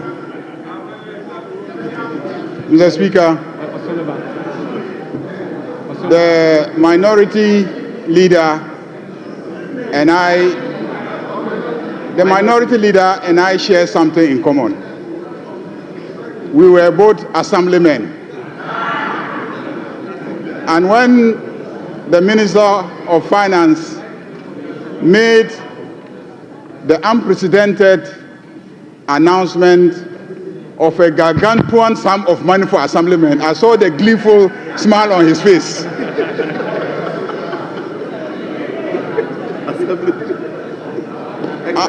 Unfortunately, it will not apply to ex-assemblymen. Mr. Speaker, this clearly is a budget of a government and a party that keeps its promises.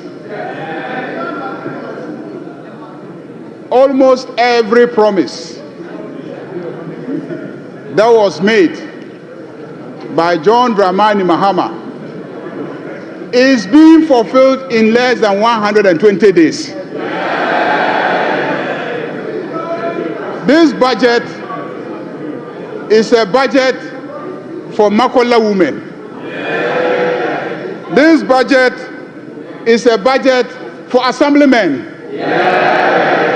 This budget is a budget for girls.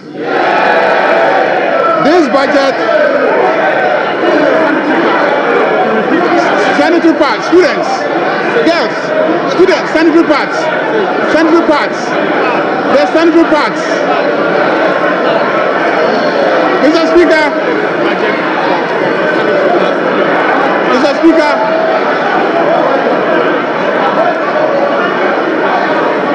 Mr. Speaker,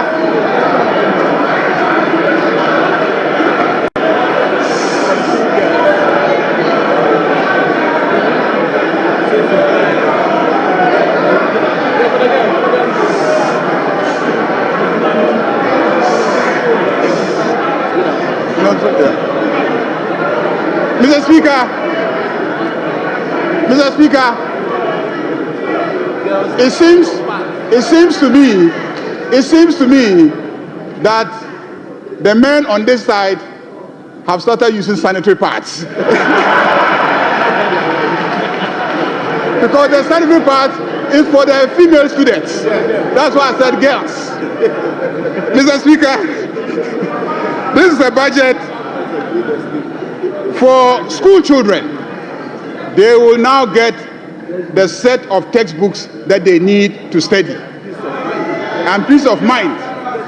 Mr. Speaker, this is a budget that delivers solid reforms. And this is a budget that is moving our growth from Galamsey growth to real growth. Mr. Speaker, by the time we finish implementing this budget, and by the time we finish implementing the three that will come after this one, Osunu Baya Nkitikiti. Osunu Baya Nkitikiti. Osunu Nkitikiti. To wit, Mr. Speaker, the elephant will become small. Osunu Baya Kitikiti. Majority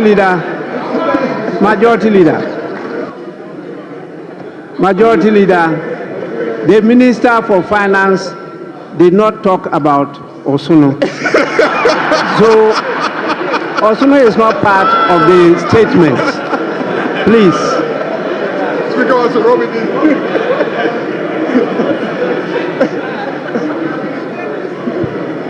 Mr. Speaker, on that note, I want to assure my friend, the minority leader, that the road at Chain Homes that is being done is not a new project. It's not a new project. So don't.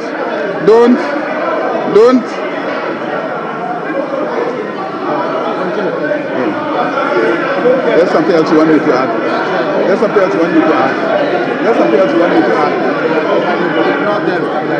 Yeah. Mr.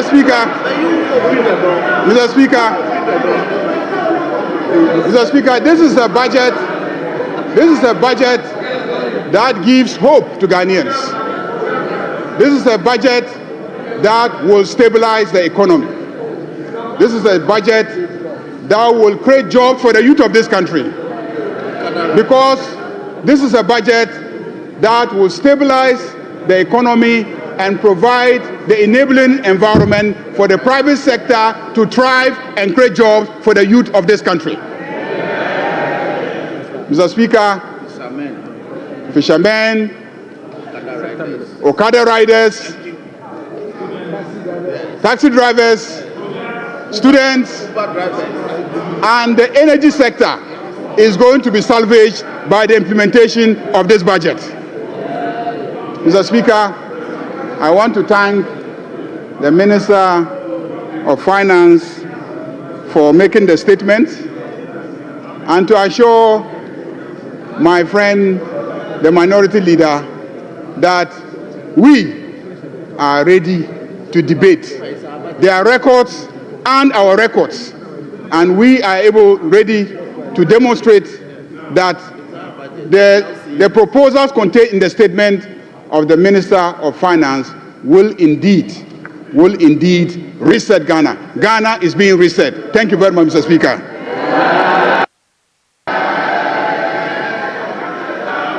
Honorable members, as I stated earlier on, this statement is not to be debated.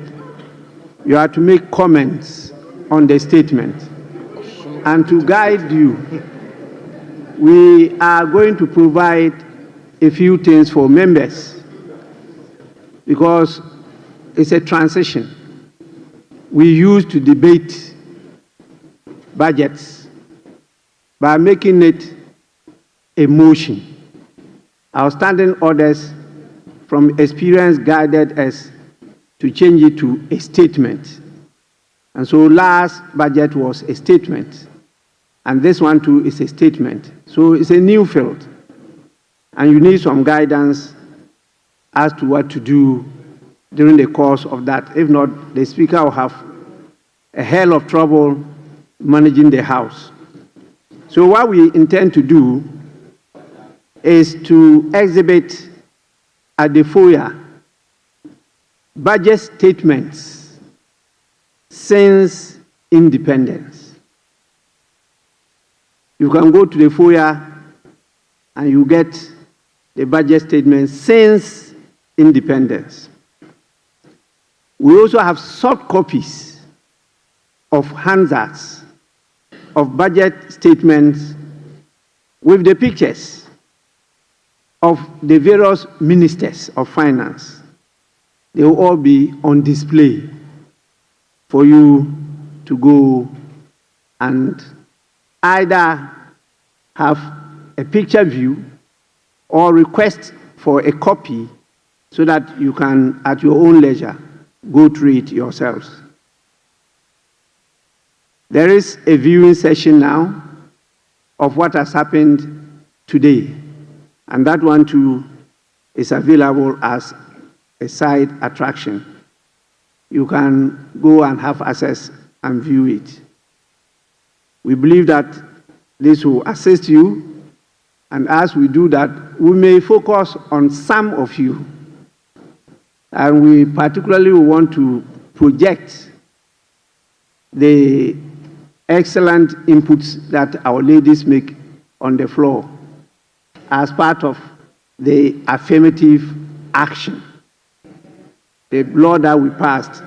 So we will give the ladies a priority of place in this feature. So with this, honorable members, I will proceed, since we've not yet done 5 hours, to put a question.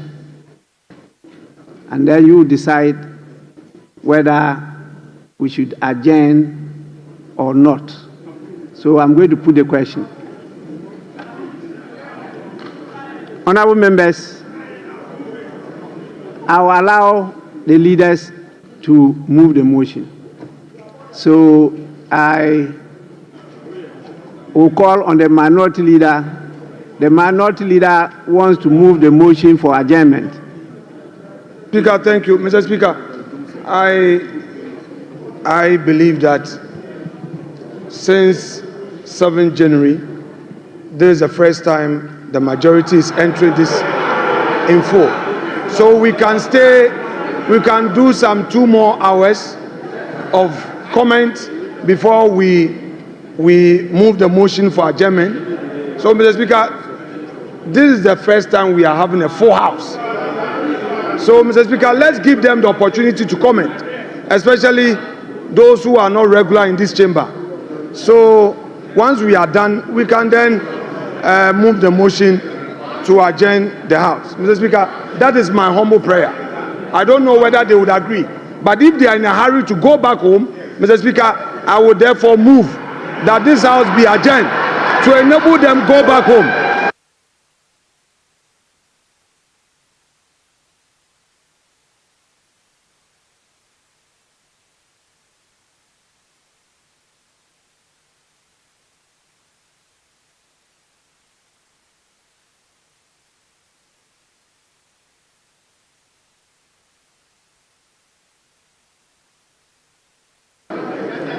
Yes, Majority Leader. Mr. Speaker, what the Minority Leader says is a reflection of the constitution of this site. It's testimony to the fact that when they are needed, they will be here.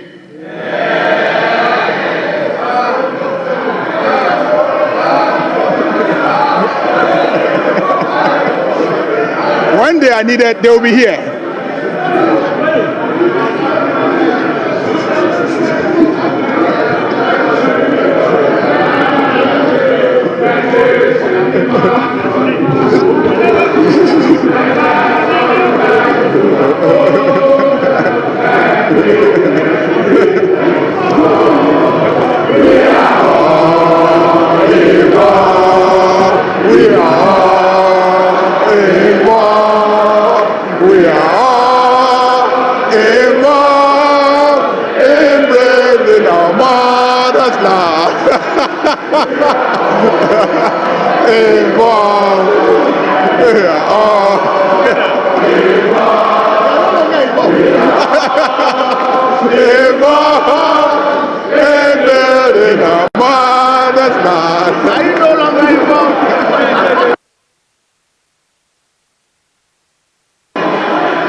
Honorable members, Mr. Speaker,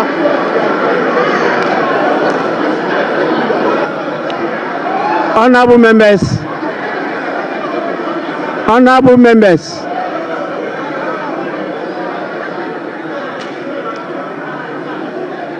members, please, honorable members, the Winneba Choir sings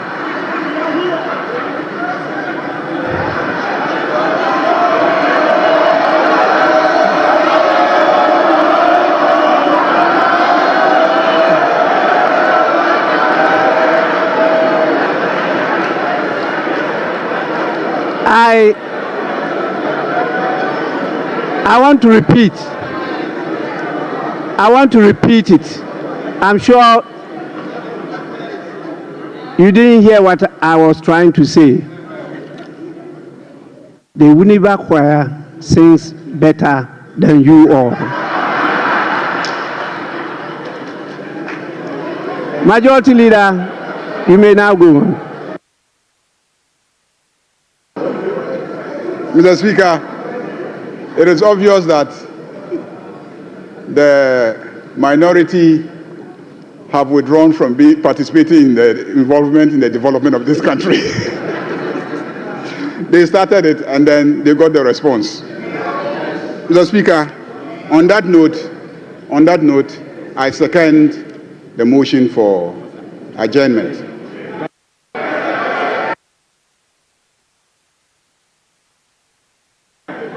Honorable members, those in favor of the motion for adjournment, say aye. Those against the motion for adjournment, say no.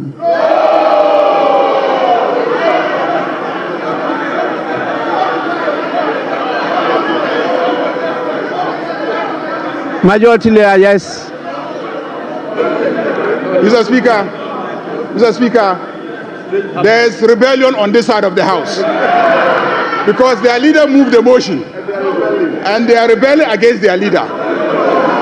Leader, put your house in order. Honorable Majority Watch Leader. your back. Please, that is democracy. They are entitled to disagree, even with their leader. But yes, Minority Leader. Mr. Speaker, I have a very peaceful caucus.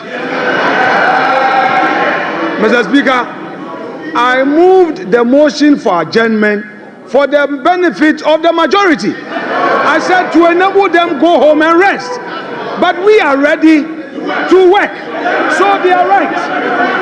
Then he has seconded, meaning that his people are tired. Honorable members, the ayes have it. The motion is adopted. This House stands adjourned to tomorrow at 10 in the forenoon. The House is adjourned.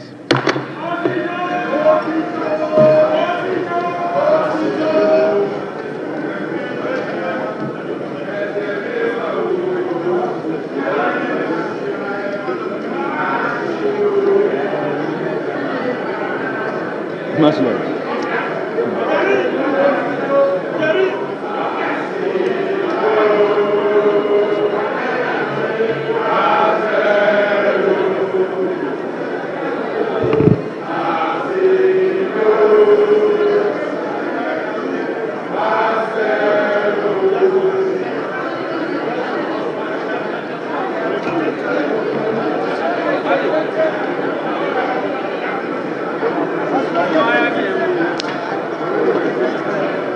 Source of power, adding to your options, knowing that quality and standard remains intact, and our content, which is accepted